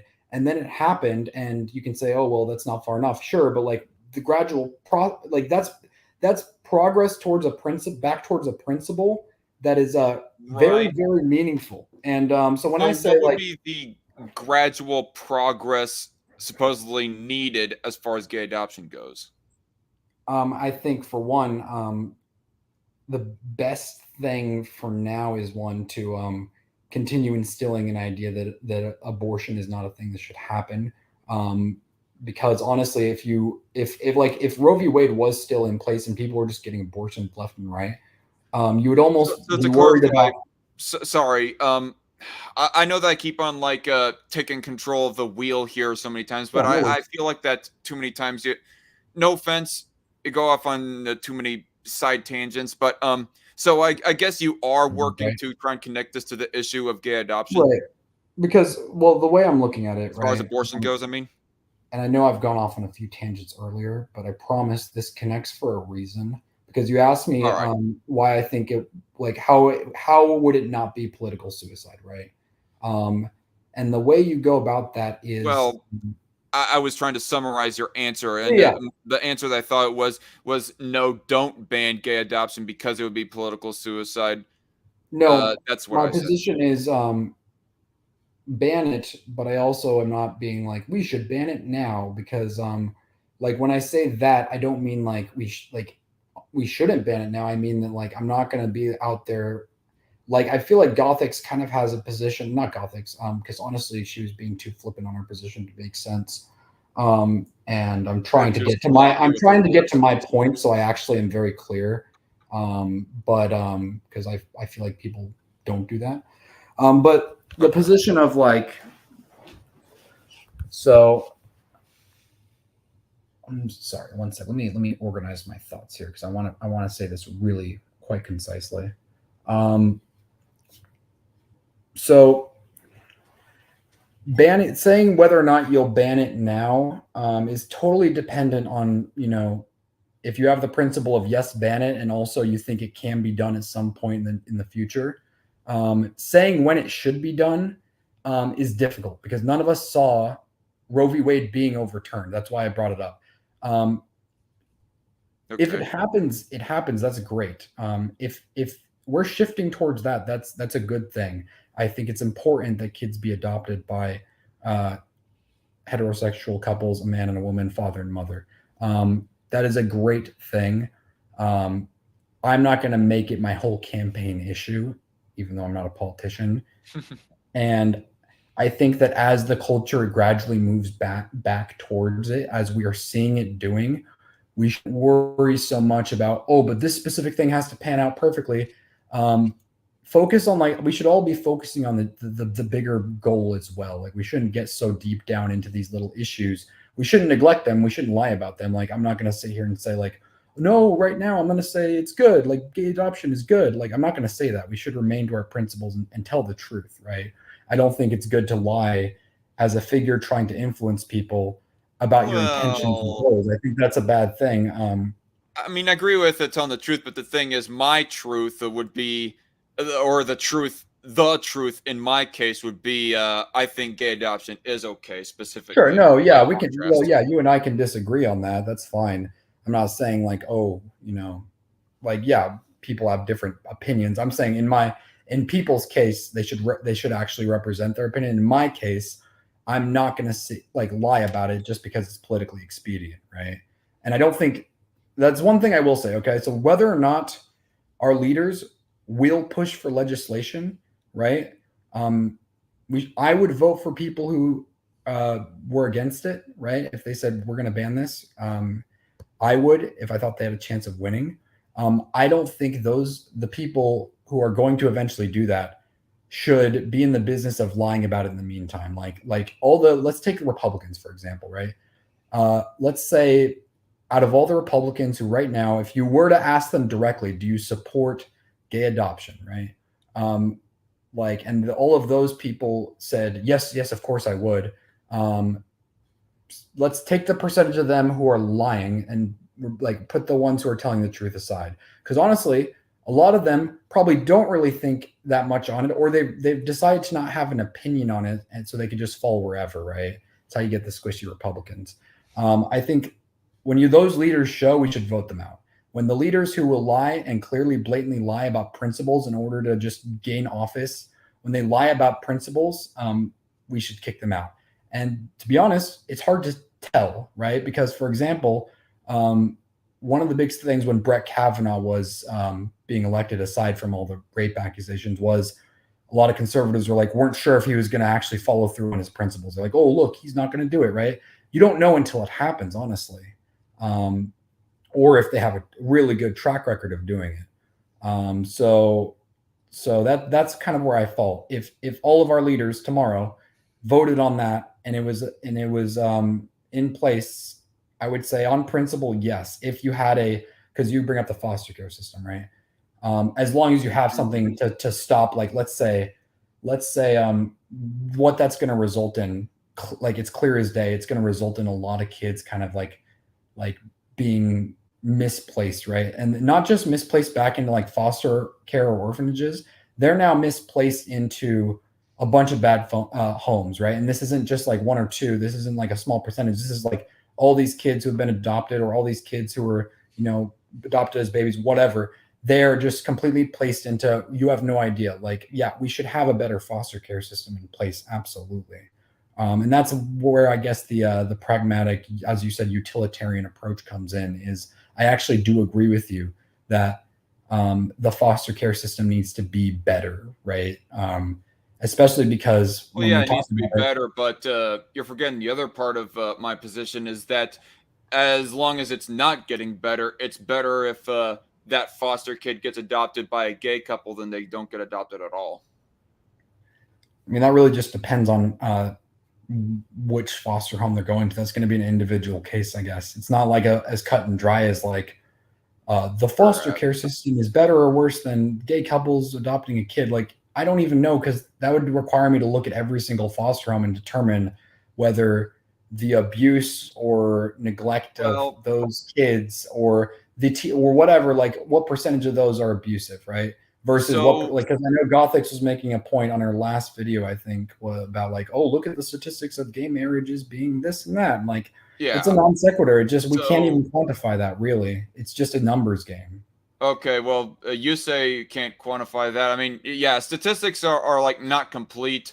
I mean, even if you had the most, what am I trying to say? Even if you took a scalpel with your study that you're trying to conduct, the most precise study ever that you're trying to conduct, there's still some factors that are going to slip through the cracks that kind of would realistically give different results than you're actually looking for, or that you think that you're getting anyways. Right. And, I think we can pretty much establish what your answer was as far as your personal position of gay adoption. But as Night Shift kind of asked, and as is kind of relevant to the subject as far as Gothix goes, and also I've been wanting to ask this as well.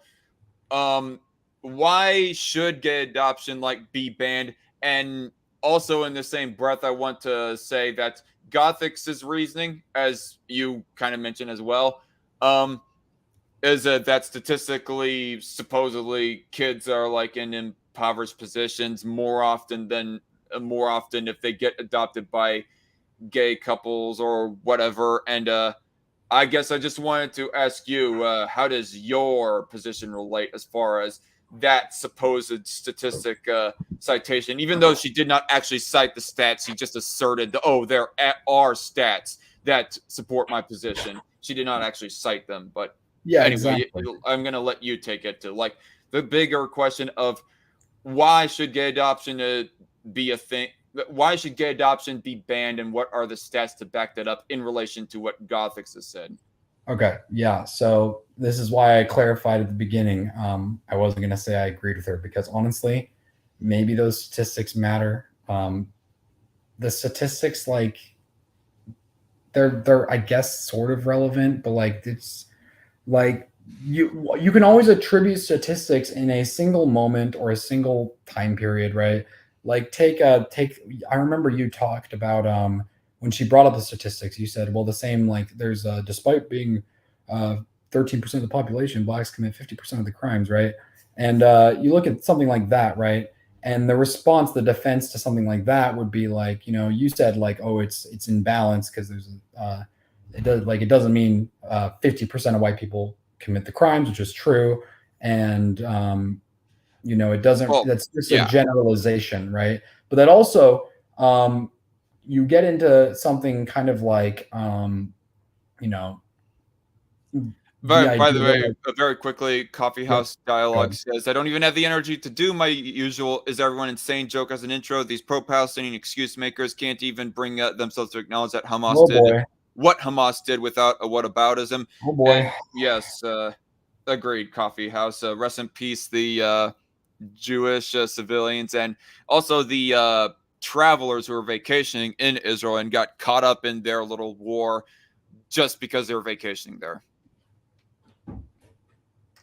Well, I'm not gonna speak about that because I'm gonna get onto a tangent of this new war, and I don't want to do that. No, yeah, I got you. Very unfocused. Sorry, but I guess you kind of mentioned, you kind of quoted what I okay, yeah, there was a reason. So my the reason response to the stats claim that Gothix makes, and my big question was, as far as kids adopted by gay couples, is it really like a generalization, like some over 50% that kids are the subject of drug and substance abusing gay couple parents, or is it just like, I don't know, 5% more than straight couples? Was my question. This is the issue, though, is by citing that statistic, all you have to do is like someone's position could then just be, well, then we need to fix that, right? Because like when you bring up the blacks committing crime thing, right? My position is that like if that's happening, like it's an issue within those communities that has been passed down generationally. It's a very complex thing. There's also a lack of fathers in the home. There's also rise of gangs in inner cities. There's different things that contribute to this. And honestly, if you were to fix those things, if you were to fix a lot of those things, a lot of those issues that we see within those communities specifically, which are not absent in the rest of America, like it's not like everyone else, whites and everyone else, are just perfect. Those issues would diminish. And so then if that's she's just citing that, then someone could just come up and say, well, even if they agree with her and admit that's true, they could just be like, oh, well, we'll just fix that, right? Because then in response, someone could just cite the statistics of foster parents neglecting the kids too. Like once again, say that we should like fix the drug abuse problem by itself in a vacuum, and say that banning them from adopting kids is not the solution to that problem. Right, exactly, because her biggest problem citing something like that, right, is not just that she's citing it. It's that like if that's what you're building the principle on, like the only principle you're really building towards is like just make better gay homes, select the gay couples better, right?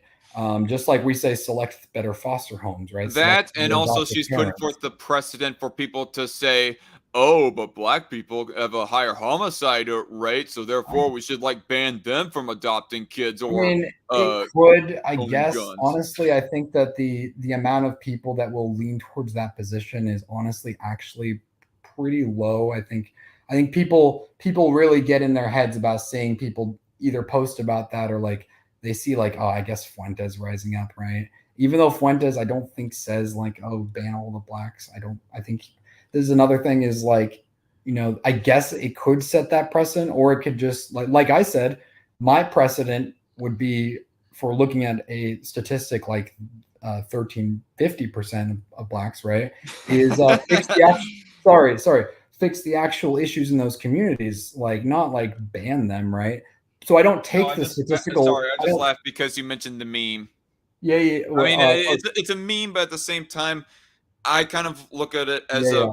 bit of a truthful meme. I don't even know why it's considered like a supposedly to be untruthful somehow by some people.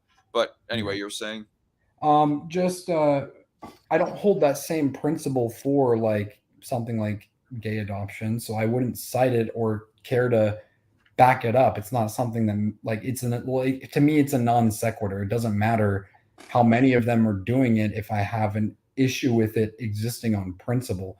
I don't have an issue with like black people existing on principle, of course. That'd be ridiculous. I guess we're making progress here as far as the conversation goes. I think so. So on the whole statistics side, that is not why you want gay adoption banned, but that is in fact part of why that freaking Gothix wants it banned, because statistically, it's a talking point for her. Yeah, it's a talking point for her. Whereas for you, it is not. In fact, you seemingly kind of disagree with that talking point. So you mentioned principle. What is the particular principle, supposedly, as to why that you want to ban gay adoption, if not higher rates, supposedly, of drug abuse and so forth? Right. So, just to clarify, like when I kind of go off on tangents, you can just correct me if you think that's what I'm doing. The biggest reason I think that's happening is just because on our talking points, I don't want to just espouse talking points. I don't want to just be like this. I want to be clear. I want to try to be concise, but honestly, no, I have much respect for that, because I get a little bit tired of normie cons, like repeating the same exact cookie cutter, copy paste repeat conservative talking points ad nauseum. I do hope I can get more concise in the future, though, where I can keep it a little shorter and sweeter. But right now it is kind of like, maybe I do have to clarify a bunch of things that people have confused because all they listen to is talking points. So the principle of the matter is that we have adoption facilities because kids go up into adoption, right? Because parents give them up or they die or whatever, they get taken. So we have to then decide what does that mean, right? And in America, there are orphanages, some orphanages, I think, but generally it's the foster care system, right? The state decides, for now, until we find a set of parents, we have these families that are going to take in these kids and we'll give them a little money for their troubles, right? And that'll be it, right? There's no real bond going on. It's just like we can't really afford to build massive orphanages. That we don't have the people to organize that, but we can just like give an incentive for people to take in kids, right?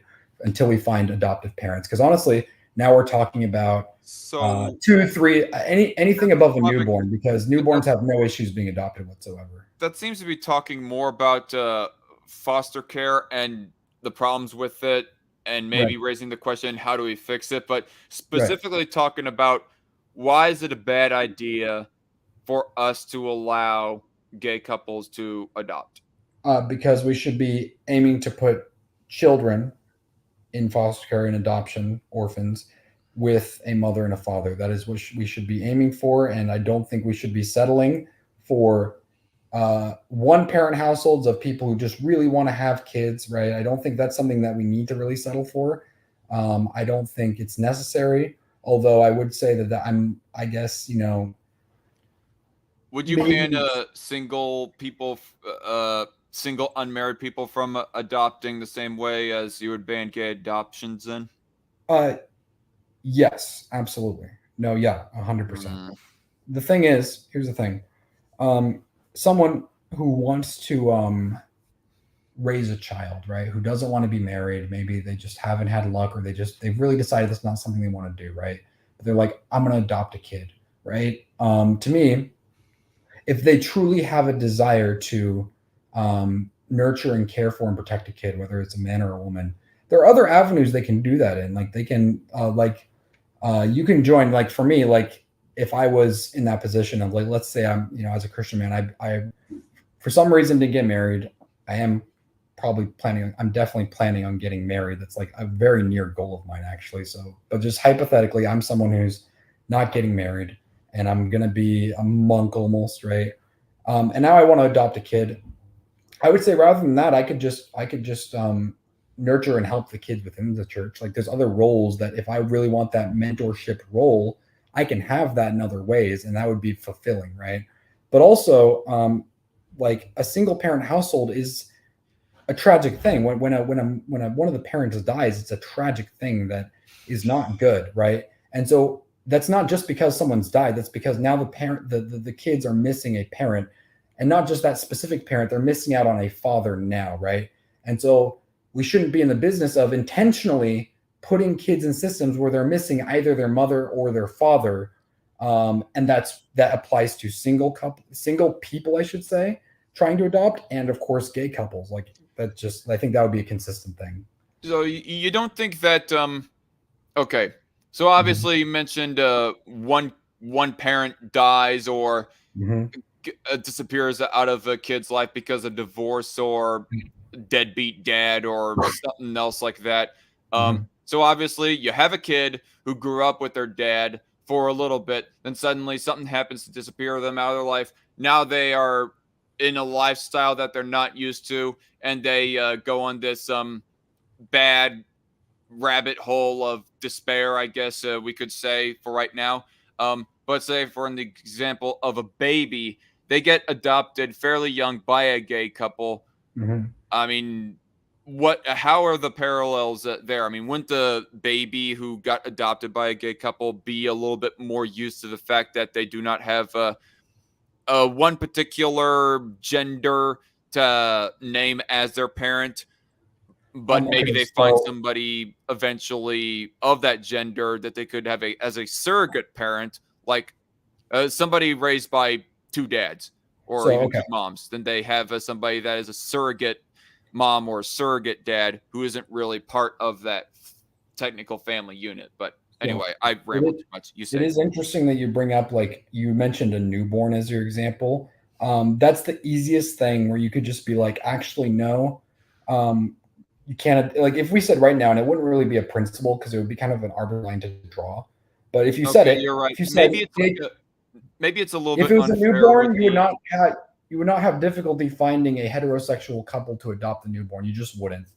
Like that they are adopted. There's a long line for every one newborn or infant. Like there's like 9, 10 couples. Maybe not newborn, but younger than 2 years. Sure. Yeah. No. Yeah. No. But I guess to make things more fair, a 6-year-old hetero parents, one of them dies. They're in a lifestyle suddenly that they're not used to, versus a 6-year-old in the foster care system. They get adopted by a gay couple. Is there a difference right there, or do you think that there is not much of a difference to where they're both equally detrimental to the child? Just to clarify, when you said one of the parents dies, did the other parent give them up for adoption? Is that what happened, or are you saying? No. I'm talking about the kid with a former hetero couple, now single parent. They aren't given up. They're still being raised by that one living. Oh, I see what you're saying. So you're saying how am I gonna? You're asking me, how do I defend a one parent household in the case of a parent dying, but not able to defend? But I'm against like a single person adopting. I'm not saying that you're defending it, but you say that there is a bit of a negative context to a single parent being an only parent. Well, let's not even say, like, for example, one of the parents dies. Let's say, actually, for example, one of them just disappears out of the kid's life. Sure. Yep. Just because of negligence or whatever. You say that is pretty detrimental on the kid, and I would agree. But how is a gay couple adopting a kid of the same age equally or similarly detrimental as you are trying to say here, I guess? I mean, it's probably close. I would say not equal in every ways, but it's definitely detrimental in a lot of the similar ways where they're missing one of their essential figures, either the mother or the father. So that's the same, right? And whatever you did to replace that, it's not really the same. You're trying hard. And I'm not saying like the kid can't be loved. Like, yeah, I'm sure they love him. I hope they do. That's if they right now, any kids who are currently living with and they have gay parents, I hope and pray that those kids are being taken care of, right? It's not like I'm I do hope that, of course, but it's not about like their intention even. It's just what is that's why I said intention is important, because I'm saying we should not be intentionally giving them to gay parents, just like we should intentionally be giving them to single. Of course, I do not think that gay parents. adoption centers or foster houses should like be biased towards the gay couples. Right. Of course. But here's the issue is in the case of a single parent, right? There can be a case where if one of the spouses leaves and abandons them or dies, right? Now there's a single parent, right? We shouldn't take the kids away from that parent unless like there's abuse or something going on. We shouldn't do that. But in the reason like it's easy to square it away with gay marriage is because there's actually no possible way for a gay couple to acquire a kid unless it's via a adoption foster care system or by surrogacy, which, by the way, if you want to get into it at some point, I'm also completely against like surrogacy and in vitro fertilization. I think that is not a good thing. I think it's we don't have even for a straight couple when the mother is unable to carry any further. No, I think that we shouldn't be. I don't think we should be in the business of almost commodifying humans because like something didn't go right. And I don't think we should be in the business of adding a third party as a surrogate. I don't think that's something we should be doing. I think that's not a good thing. I think it seems nice on principle, and obviously everyone who is born through that, and like I'm not like they're good. Like I'm not saying they're not people or something. Like they are people. I don't like that thing. Like that happening is not a good precedent to set for the future. And I'm not just appealing on principle. There is also a future consequences that we can't see yet, that if we continue on, when I say commodification of human beings, people are going to be like, oh, well, what do you even mean by that? Like, you don't see I mean, I think that might be a little bit of a misnomer myself. Maybe a different terminology came up with for your side's sake anyways, being against this. But I will assert this in response to what you're saying. I think that in the case of an ectopic or whatever pregnancy to where that the mother cannot carry anymore, it is better if they find a surrogate than if they end up having to kill their baby to save their life. Oh, wait. So, yeah. So in that case, if there is an ectopic pregnancy, they now have the ability to transfer it to a surrogate. Yeah, no, that on principle, yes, that would be my exception to the rule then. The same way if that's okay, not I'm glad we can at least agree with that. But wait, what was that? I'm glad that we can at least agree with that. And I guess you're trying to say more to the example of a mother wants to continue on with whatever career that they have, but they're pregnant and they don't want to get rid of their kid, but they have the luxury to bring in a third party, another woman, to be a surrogate. You do not want something like that to be.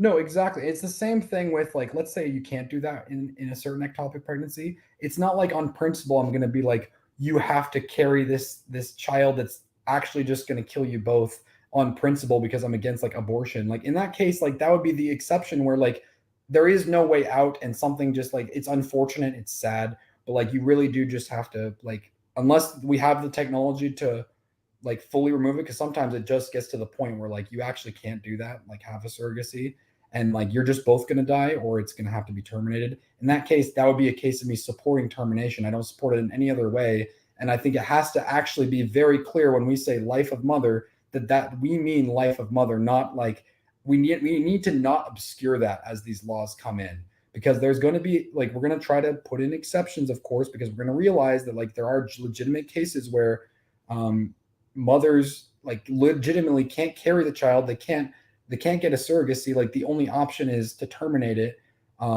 That is, and we have to be very clear about when that is, how that is, and why that is. Otherwise, it's going to get blurred like it has been. And now danger to life of the mother can literally be like, he's saying like, well, maybe because there's a 2% chance that you could die.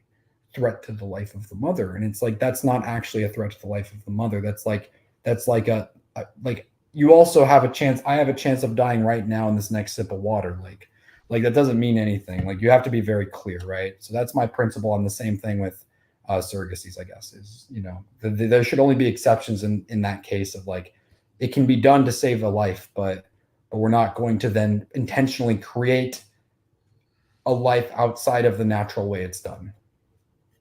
Okay, and I will say myself quickly in response that even with the whole case of the sake of surrogacy for the sake of convenience, like, I'm a little bit more of a bodily autonomy. What am I trying to say?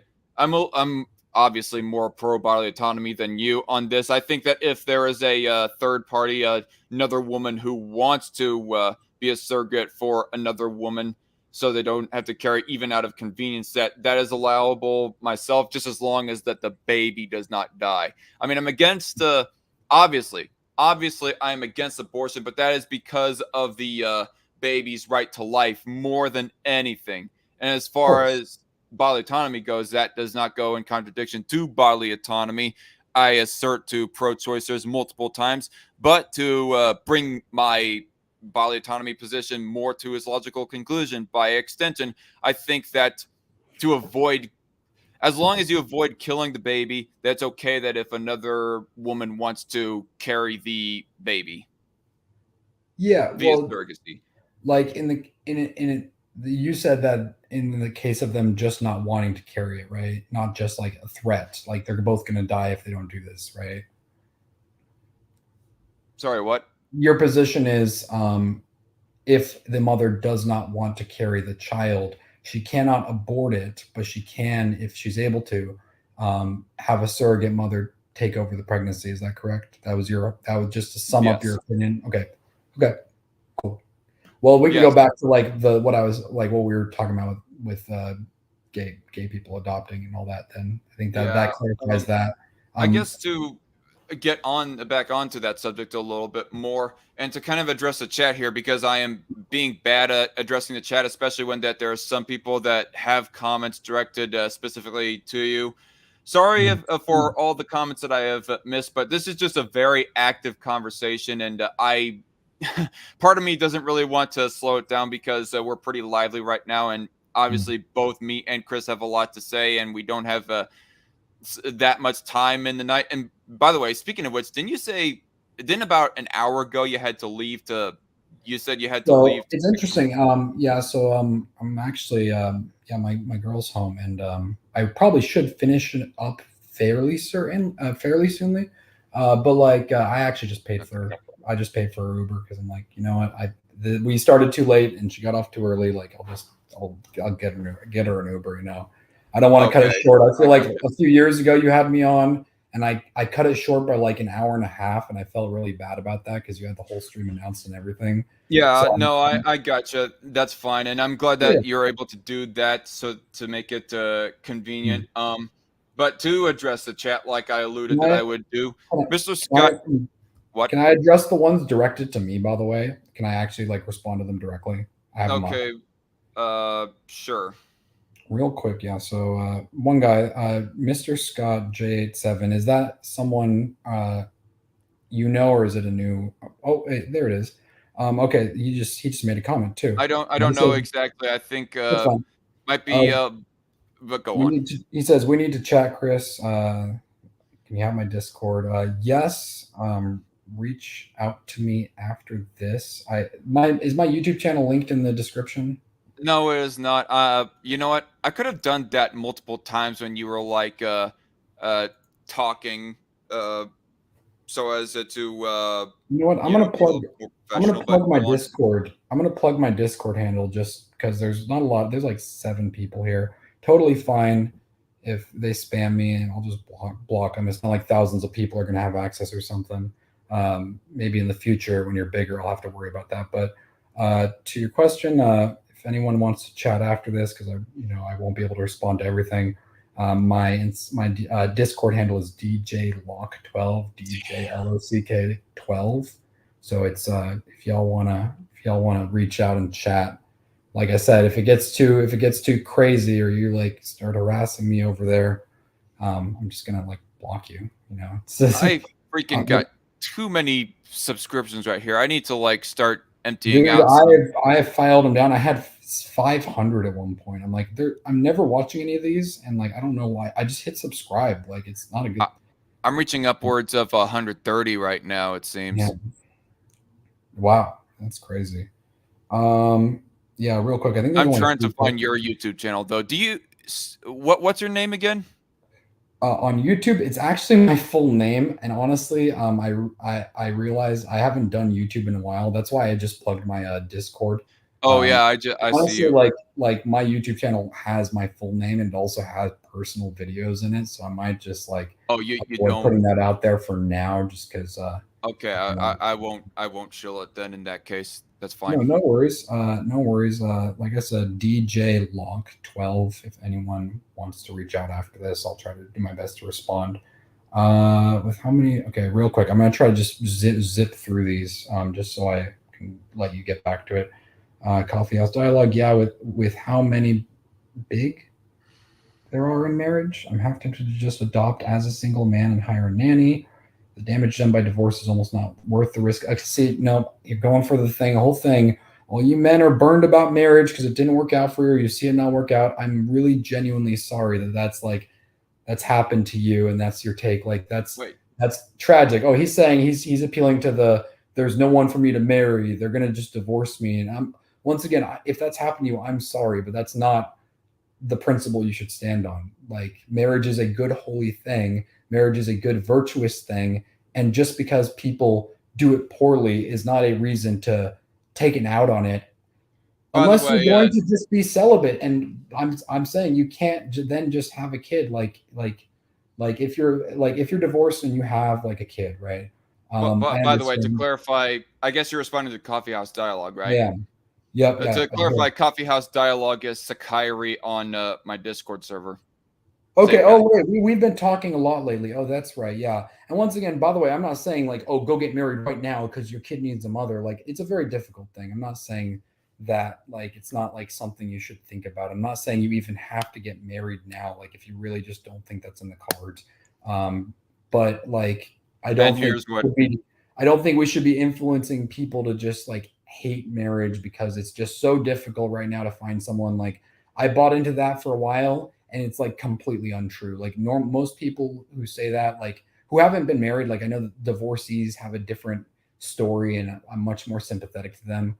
But most people who are single, who've never been married or like maybe even had a really relationship, they'll get into that whole dialogue of no one good left for me to marry. And it's like, okay, I want you to list all your qualities. Like, and because most of a lot of Christian conservatives are saying it now, list all the qualities you want in a woman, right? Aside from actual like just like things about them being women, like principles, you want them to be godly, whatever. And then look at yourself and ask yourself if you have any of those. And a lot of them, they're just in this rut. That's where I was, right? I hadn't really developed myself. And then I wanted someone good. Like, I'm not good. Why would they want me? Like, you got to actually, to all the single guys out there who think they won't find someone who really want to get married, like just work on yourself. Don't listen to Andrew Tate. Like, he's crazy. He sounds good, and some of the things he says are good, but on principle, he has a completely false understanding of what masculinity is and what the purpose of marriage is and what the purpose of having a partner is and how you should seek out women, the types of women you should even be seeking out. Don't listen to him on any of that. Like I would say for your chat, go to church, like talk to your priest, like talk to your pastor. Talk to your father if you can, have a role model in your life. Talk to your mother about, like, especially if you have a good relationship with your mother, talk to her, like ask like, questions, like, because I get a lot from my mother too. I know I'm going off on a tangent here, but I just we kind of are. And okay. This isn't the manosphere advice. No, it's not. That's what I'm saying. Don't even take my advice. I'm not giving specific advice. I'm saying so go out. Do you see Zach's chat comment that I am like pulling up right here? I never married. I see the trend. Okay, I wasn't sure. Divorce. Yeah. Okay. No, I see. Yeah. But also to clarify, Zach, I don't think No, that good. I'm not. Look, okay. I'm not saying Chris was he's. not trying to say that Yeah, you listen to Tate. He of was course. just speaking in general to men as a Yeah, whole. yeah, of course. Was there any more chat comments that you saw that you specifically want to address, or otherwise, I was kind of want to Yeah, go address ahead. some other things kind of in relation to You the. go ahead and get back to it. If I see something, I'll mention it later in passing. You get back to what you were saying. Okay. I think we can like put aside the slight bit of back and forth between you and me as far as adoption goes. I Sure. had some things that I said that I guess I want to say in response. And maybe if I go listen back on this live stream sometime in the future, I'm going to be thinking to myself, damn it, I should have said that right then at that minute. I think you But, should do a that's how I response am. video later about like our stuff, and then just totally like shit talk me off Darkon reviews camera. his own live stream with Chris. That would be really funny, and I would actually like kind of like it. Like I'm not someone who gets mad about someone shit talking me. I'm just like, oh, okay. No, it's Like, whatever. I that'd be mean, fun. I'm probably not going to Yeah. bother with it unless if No, there's no. something that I thought was really, really important. Sure. But anyway, so get on with the topic of Gothix and what her arguments were and so forth. Yeah, all of them so were horrible. like for example, one of the arguments that she brought up, or if this wasn't an actual argument that she was standing for, it was very sloppy of what all that she was saying. The initial response that she gave to me of where that I said, I don't put my values above God's. I don't think my values are better than God's. I just don't think that we should be forcing them on other people, especially non-believers.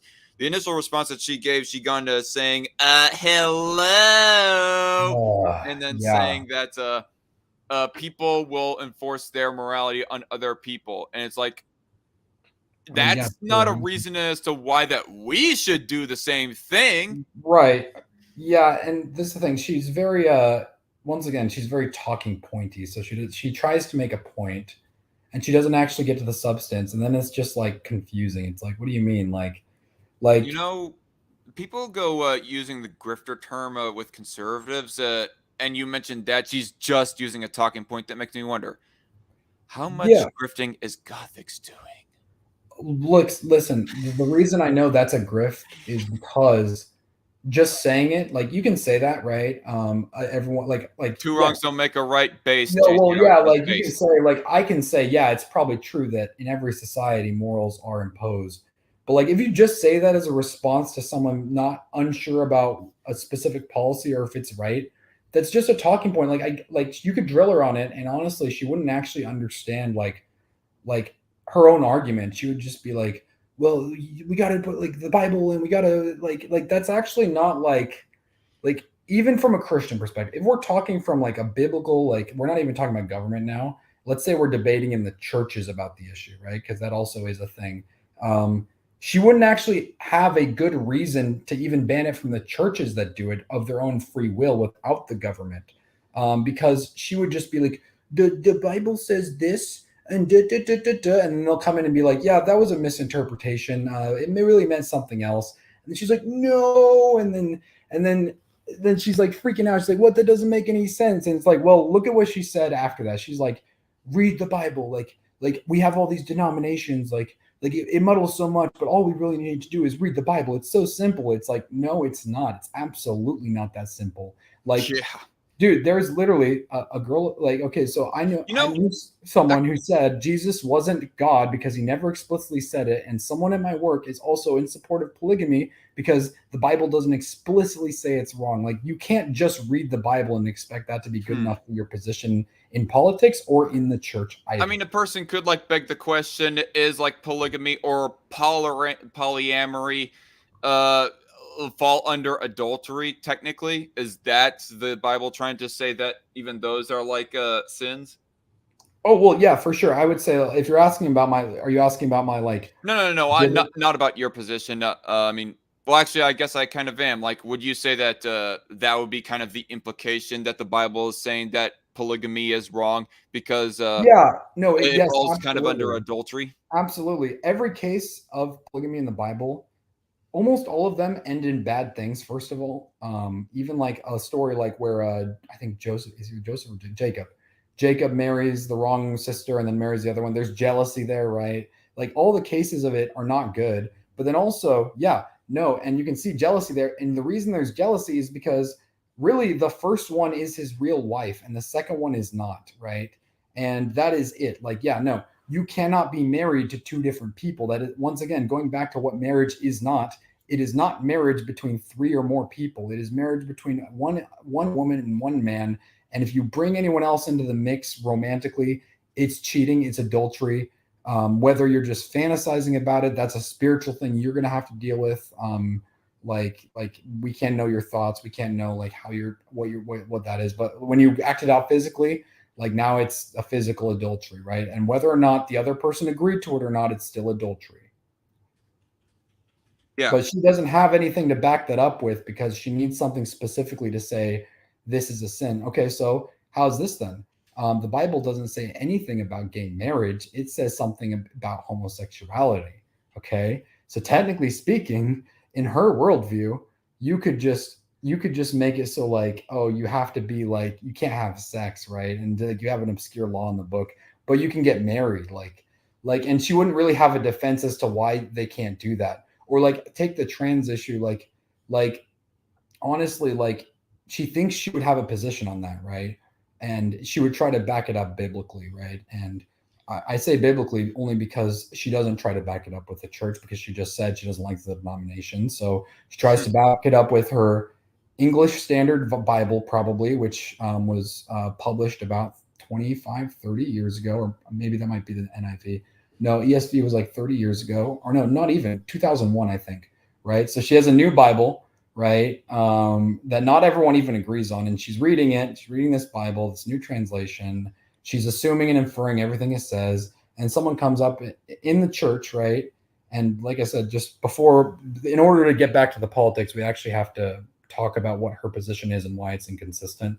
Someone in the church is like, who is maybe a leader even, is supporting not just like a trans person being at the church, but like he's supporting them in getting transition. He thinks it's a good thing, right? And she comes up and tries to back it up biblically, like, no, you can't do that. And he's like, why not? And he's like, she's like, the Bible says God created them man and woman. And they're like, yeah, okay. And this person is a woman, and it's a boy, right? It's a man. And they're like, no, that's a man. And they're like, no, we just said this. And like, she actually can't even back up her position with the Bible, because that's not the way the Bible works. You're not supposed to just read it like it's a cut and dry law book and then take everything it says either literally or like you only follow whatever's in it. Like you have to be more intuitive than that. And the moment that she started saying that, I knew she was that was when I was like, right. I was like, yeah, no, this person is not intuitive. She's just bought into this whole thing where it's like, well, let's just read the Bible and then infer morality from that. Like you can, the Bible does say a lot about morality, but you can't just find one verse to back anything up. Like I hate it when people are like, show me a Bible verse where that is like a thing. And it's like, what do you mean? Like, I mean, I could maybe find something, but honestly, you might say that's not what that means. Like, that's not how you're supposed to do it. You're not supposed to view one verse. You're not even supposed to view one passage. You're supposed to take the Bible and you're supposed to look at the church and its history, right? And what was established, right? And that's the way I look at it. But the reason we can't look at it that way anymore is because now she's right. We do have all these different denominations, right? That's not a reason to go be your own denomination, which is what she will inevitably be, by the way. She's like, oh, I don't want all these different denominations are confusing. To be fair, she might have been possibly rejecting the idea of having your own special denomination, like, at all. Is she Catholic or is she like Orthodox? Like, what is she? I highly doubt that. She might be some form of Protestant. Then she's a denomination. Yeah, technically, but look, I'm in the business. Protestant non-denomination, something like that. I mean, I don't consider myself to be of any denomination. I consider myself non-denominational. But if somebody really, really had to pin me in a box, I guess I would be Protestant myself. Well, Protestant is anyone that's not Catholic or Orthodox, just to clarify. But I will say Protestant, it just refers to any church that stemmed from the Catholic Church, right? Regardless, she doesn't think that there should be like multiple denominations. If even if we were to play the denominations game, she at least thinks that there should be only one denomination that all Christians are united under. And you know, it's funny that you go mentioning the of how that she's being overly simplistic, being too much of a simpleton as far as how these denominations are so confusing. They're confusing up the things. Just read the Bible. It's that simple, and so on and so forth. And then you say, no, it's not that simplistic. She's being too much of a simpleton. Maybe that's a good sign that she really does not know what libertarianism is, and that's part of the reason as to why that she posed this stupid ass question of, do you think that your values are better than God's? Right, and that's kind of why I don't remember. I don't think she said it. Did she say it in the live stream? What did you said something about her? She said it in the live stream. She posed the question. No, yeah, is she like even like eventually? I don't know. There's one point of where that she asked it kind of in a questioning, but the way that she set up her statement, it almost seemed like that she was implying that, yeah, I am putting my own moral values above God's because, and that's the only reason possible as to why that I would be against gay adoption bans. Yeah, well, that's the thing too. I remember the thing that started us on this. We decided to do a live stream was that you told me that she had basically declared that the libertarian position on principle and as a whole was anti-God and anti-Christianity, or at least that's what she implied. Yeah. Do you still think that? That's her position and that's what she said? I honestly do not know for certain. I mean, I haven't heard any explicit statements, but I can only presume that she at least thinks that's a possibility. She probably doesn't even... I don't even know if she knows of the term libertarianism other than just... outside of it being an irrelevant meme of pot smokers or whatever. Well, that's probably like all that she knows about libertarianism and doesn't really take it into any serious consideration. Right.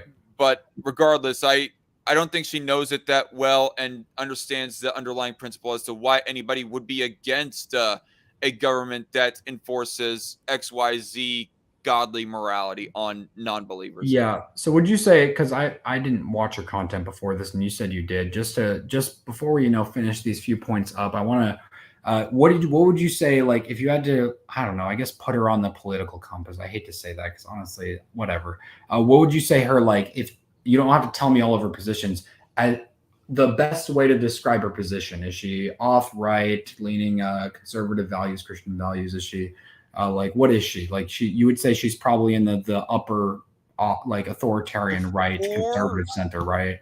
Before all this stuff, I would say that in the beginning of her YouTube channel, when she was, I don't know, walk away. Yeah, the hashtag walk away. When she was a hashtag walk away, a Democrat at the very beginning of her channel, I would say that maybe she was like center-right libertarian as far as political compass goes.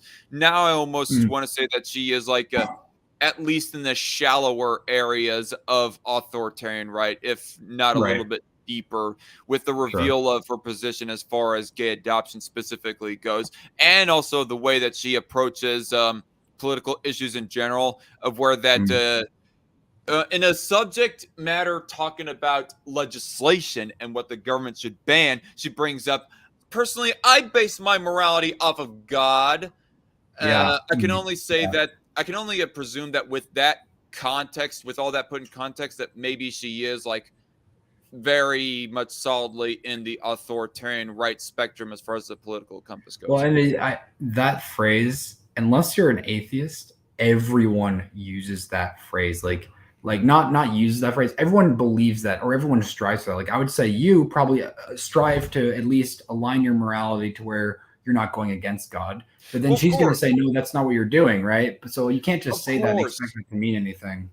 Yeah, of course. I mean, if we were not talking about the context of legislation, I would solidly say, no, my values are not better than God's, and I do my own personal morality anyways. I try my best to like do it based off of God's commandment and the Bible and so forth. I just don't legislate off of that, and so I do not make that sort of appeal. Well, yeah, and exactly. Apparently, a person like Gothix cannot cannot comprehend some bit of nuance like that, or at least she hasn't thought about some nuance like that, because maybe Right. there is a possibility that she never even talked to a libertarian before. Maybe Yeah. she's in this false dichotomy of where she thinks that there's only leftist versus conservative. Yeah, and I very much take as far as government goes, I very much take a position of like I'm not gonna like say that libertarianism is some moral bankrupt evil. I just like the reason I would say primarily that I'm not libertarian anymore is because like I don't see it as being effective. And I was someone who saw it as something I really liked the ideals of too. Like I really was like I was fed up with the government like a lot of people, right? I really just hated them, especially for the COVID stuff. And that really pushed me so far as to like almost basically be an anarcho-capitalist, right?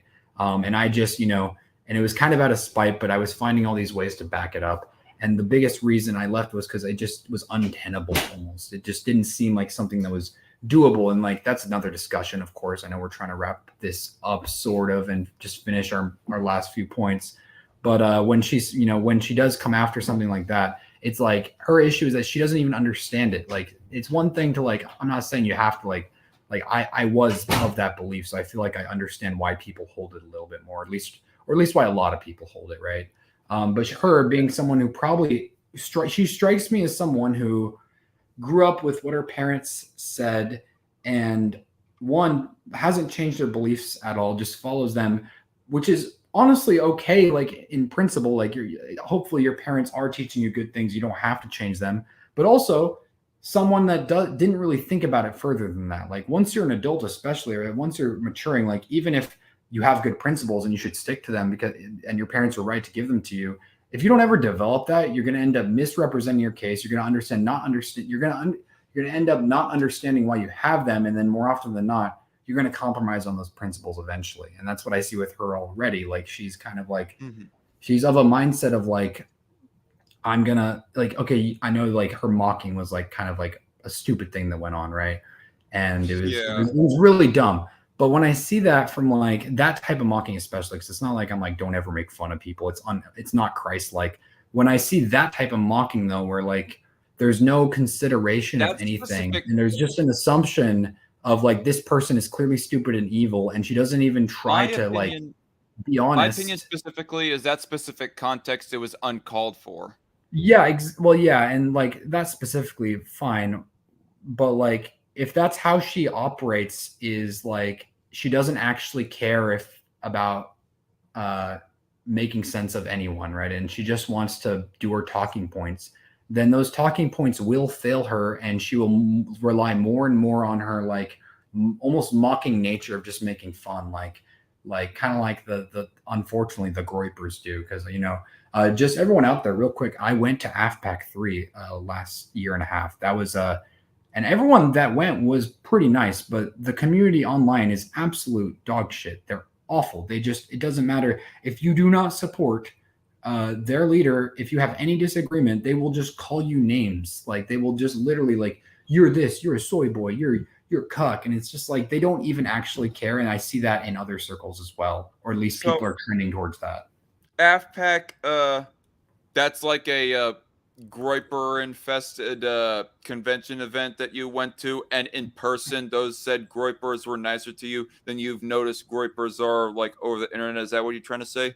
Oh yeah, no, everyone who went was like really, at least everyone who I met was really nice. And honestly, like I think the people who actually ended and they were up pretty much of the Nick Fuentes camp of political beliefs.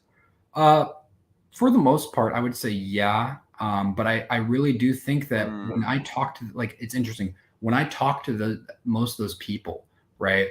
People, none of them are like actually like I mean, plenty of them online especially are hateful, of course. But the people at the event were like kind of in my position of like just wondering about these things, right? And I mean, and we had the position. There was never like a hateful, bigoted position of like I hate the blacks or I hate the Jews. Like that wasn't. I didn't see that really. And so you did not hear any of those.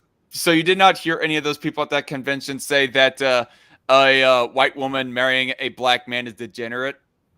I actually didn't hear that. No, I didn't hear Okay, I anyone just say want to that. clarify because Nick Fuentes actually has said that once before. Just Oh to, no, yeah, no. Once again, I don't. There's a reason I'm not in the Fuentes camp. Like me going was a very interesting experience. There, like, I mean, Marjorie Taylor Greene was there, Jesse Lee Peterson was there, like Stu Peters, like good just lord. different people were there, and it was definitely an interesting event. But I'm not in the Fuentes camp. Like, it's just I think people who lean to that, it's because they have a desire because they realize their party and their leaders and their groups are falling short. And I realized very quickly that while his camp tries to fill that gap and be more conservative, they fail on a lot of different fronts, even though I don't think the people at the convention were like bad or anything. You know what I have to say to all the groypers out there? So Convert no, the no, blacks. no. Convert the blacks to your beliefs. Do not be racist to them. Oh yeah, no, that's the thing. And the crazy thing too is like Nick has even kind of does that, right? Like he'll say like, "Oh yeah, the blacks are this, the blacks are that, they shouldn't marry," and then he'll like bring them on and be very nice to them and agree with them, and like he generally agrees that like Well, yeah, that they should sounds pretty two-faced. blacks. No. His approach on that. I don't know. The thing about Fuentes is he's like a Him saying zoomer like that, oh, me. black people are trash. Who cares about them? But Here's then he goes here's talking to them in person. here's He's a bunch of Fuentes's biggest whatnot. issue. Here's Fuentes's biggest issue. He could be being two-faced. He could be really bad for those reasons. His biggest issue is that he falls into the Zoomer irony principle of while you're online, you should just troll people. And I've been there before, right? Where like, ha ha ha, I'll pretend I have this political belief just to mess with people because I really don't like them and I'm just gonna like mess with them, right? But the issue is Fuentes as a political leader should not like be doing that. Like the same with right now, for example. I'm giving political beliefs, theological beliefs, all of that. I'm not going to lie for the sake of irony. That would be confusing and that would misrepresent everything. I'm being like as truthful as I can be in my beliefs and what I know and what I hold. Like, but Fuentes will go out and be like, you know, he won't just make the comments of like, oh, look, haha, black people, dumb, blah, blah, blah. He'll actually do rants about them, right? But honestly, Yeah. from what I can see, some of them are ironic. And that's actually an issue because now it's unclear. Now it just kind of hurts his Yeah. brand. Or it could be real. That's the thing. It's actually really hard to know because sometimes he is being tongue in cheek, but it's not for the reasons people think, I guess. Like, because he does, for example, at the event, he said, let's give a round of applause to Russia, right? And that was satirical. But the truth of the matter was that he actually felt that like he was rejecting the principle that we should just already be morally outraged about Russia was doing, right? Well, And there honestly, was I think he was right about that. We didn't know at the time. I think he was no, right. he wasn't being satirical. He actually had a full-on debate with a guy named Destiny of where that Oh he yeah, was yeah, Destiny. arguing Oh boy. justifying for the Russian invasion, whereas Oh Destiny no, was against the Russian invasion. So I do right, but not think that that was just joke. no, Let's it wasn't. applaud That's yeah. Russia from No, Nick yeah, Fuentes. no, it wasn't just. That's what I'm saying. Though it wasn't just tongue in cheek. It was, but in a vacuum, it just looks bad. Like at the time, it looked bad to all of us. To like, we're like, wow, he's just like straight up like supporting Russia invading this country. And now, after what a year and a half of the invasion, we're kind of like this is like stupid and pointless. It's another stupid and pointless war that we're perpetuating. But also, like, I mean, his case for Russia invading isn't the worst case. It's not a bad case. You can agree or disagree, but like, I don't think it's the worst case on earth. I don't think he's making a bad case for it. I think it makes sense. And I think in the case of like I don't know, maybe you've heard this. China signing a deal with Mexico to put nukes in the Chinese border. Like the U.S. should and would invade Mexico City and have them like captured by sundown, right? And we would say let's agree to that. Like, so now you're just debating. We're kind of like trying to take a moral principle on a territory that has been disputed for like 1,000 years, right? Ukraine, all that area. It's not like Ukraine has now only existed in its current form since the collapse of the Soviet Union. But like before that, it's always been disputed. So to take one side or another doesn't even make sense, to be honest. Well, I'm not going to get in a full on Ukraine I versus know we have to Russia finish up. I have debate. to go Yeah, soon. we do actually have to finish up. But was there any other things that you wanted to say about the Gothic's lives? Excuse me, response that I did, or her comments, or whatever. Let me think. Well, I for mean, are one, there? We've been like ragging on Gothic's pretty hard. Like, are there I any know. like criticisms or whatever that you want to like give to me on that? Wait, like criticisms of her that I want to give to you, like No, of, criticisms of me. of like your response, like let's say your response video, like what Yeah, you said. aside Okay. from it Uh, being a bit I too mean, long. honestly, like I can't really specifically like critique anything you said without getting into like I could say like, oh, like I disagree with this principle you talked about, Zach. I guess maybe I'd have to like clarify what that is. But like if we're talking about like maybe methodology, I guess, but we've already established in Okay, this yeah. Well, program that I have a tendency to go on tangents. So like I can't even criticize your methodology when I'm like you honestly like you did the best you could. I mean, her response was not great. She was vindictive, and personally, like I wouldn't have had your response, but I know that's kind of your character is to like oh, kind of thank you. respond back. But like Kind that's of, one thing. Like I don't know. I kind of wanted to stand up for myself as Of far course. as somebody who I was formerly a fan of. Um, I mean, quite frankly, it might have been like some kind of, quite frankly, some kind of, oh, what's the term? Not subconscious, but that's the term that I'm going to use right now. It might have been like, quite honestly, some form of subconscious Like a racism, I guess. Freudian slip Because almost? what? Like a Freudian slip? No, No, okay. I'm trying to say like that on my part. There might have been like some, frankly, subconscious racism or whatever that as to why that I subscribed to her in the first place. Because yesterday I was talking to Ranting Monkey. For those of y'all who did not watch the live stream yesterday, Ranting Monkey went on about how that the right has their tokens, and basically that's what Candace Owens is to a lot of the right, is that she is a token Mm, black woman for mm, conservatism, and maybe that is possible reason as to why that I subscribed to her in the first place. I mean, it's not like that she was saying anything super smart or super different from other conservatives. It's just that she mm, was a relatively pretty black face that espoused, at least on the surface level, anyways, the bare bones surface level stuff that I agreed with, anyways. mm. So Well, I no, don't and know. That be yeah, something that I would have to like think to myself yeah, of about. course. But Oh regardless, no, I probably Candace is a big grifter. She used to basically say all the Tea Party Republicans, she couldn't wait for them to die out, and then the moment she realized there was who's a a big space to grifter. fill, Candace Owens. Ah, The moment it was very convenient. The moment it seemed like there was a space to fill for maybe like a black conservative woman, right? And like there was that opportunity for like all of a sudden, like the conservatives felt like they needed that because the BLM stuff was on the rise. Like she even says like BLM was her reason. I think that's so convenient that she found a perfect role to fill, and now she's like super rich and super popular. Like that just seems too convenient when she had such opposite views right before that, because it's not like she gradually yeah. developed them. It's like one day. It wasn't like she just left that party and was like gradually becoming a conservative. She's flipped on everything, and that just doesn't happen. I'm sorry. Like you can't, there's no way you develop like that all overnight. And of course, look at her substance. It's all talking points. To be fair, I do not really think that we have any evidence to point to as to how that Gothix had a very overly radical and way too sudden change of beliefs or espoused change of beliefs, anyways.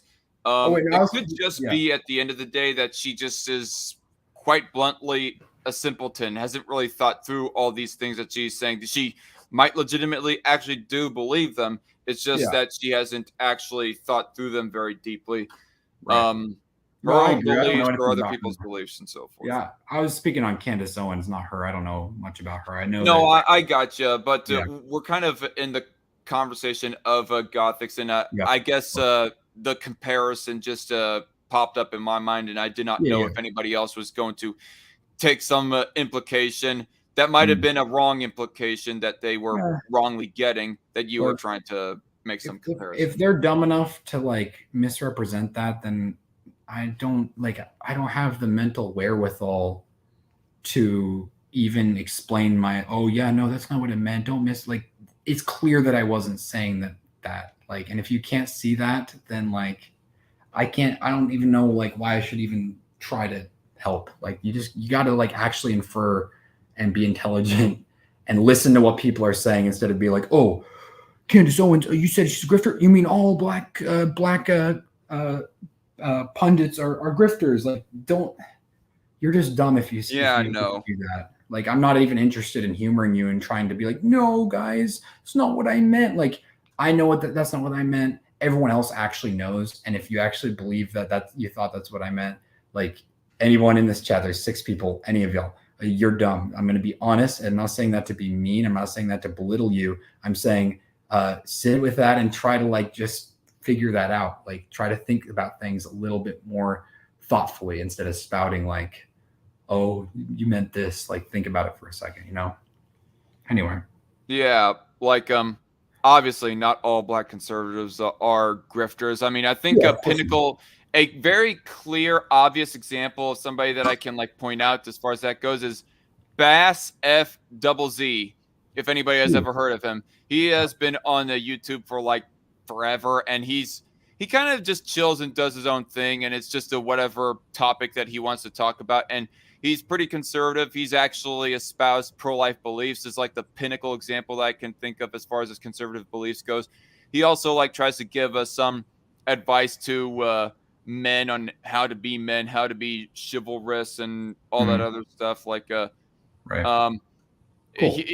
He's also anti-Tate, anti-Andrew Tate, and anti-red pill community kind of positioning anyways, or at least he has a lot of criticisms towards a good chunk of the red pill community. So it's not like he's a red pillar himself or an Andrew Tate fan himself, y'all. Although he might have like... Real quick, Coffee House Dialogue seems to think that I'm implying that someone was misrepresenting that. Not at all. No, I hope none of y'all took that.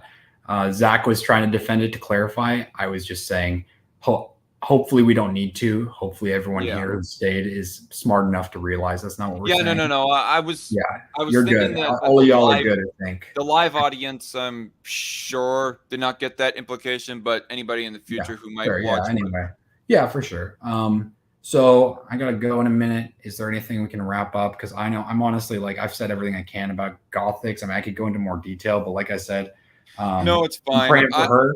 I'm hoping she can actually study things that matter and actually get smart. Yeah, get smart, but like be more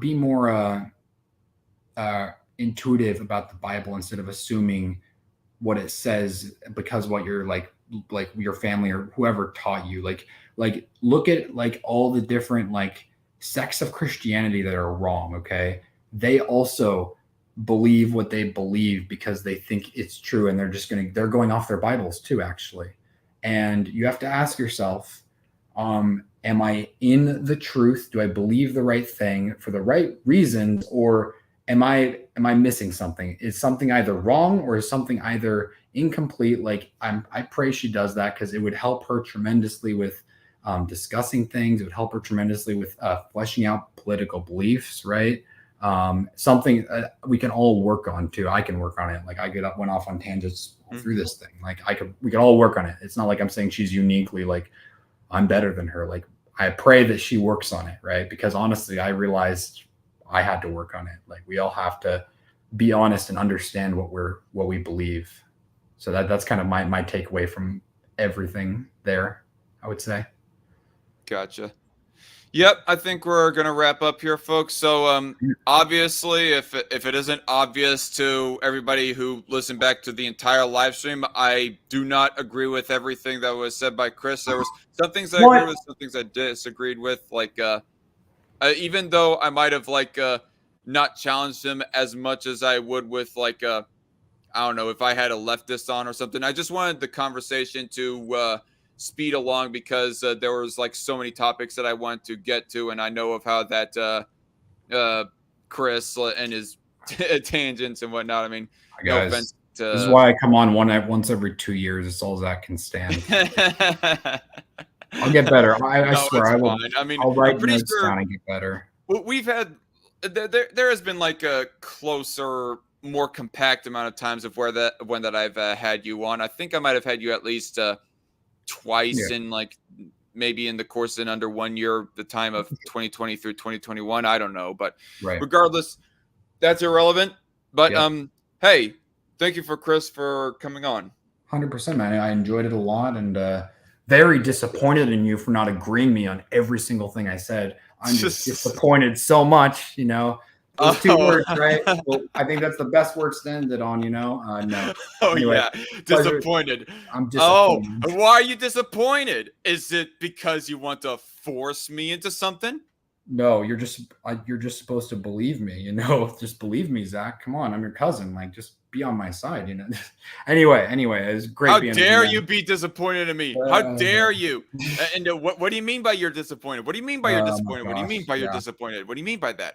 Oh boy, no, we're good, man. No, I'm not. Like, dude, for anybody who doesn't know, that is a reference to the response video to Gothix and that exchange in general, because she just kept on going on about how I said I was disappointed in general. And I was disappointed to the point where I unsubscribed.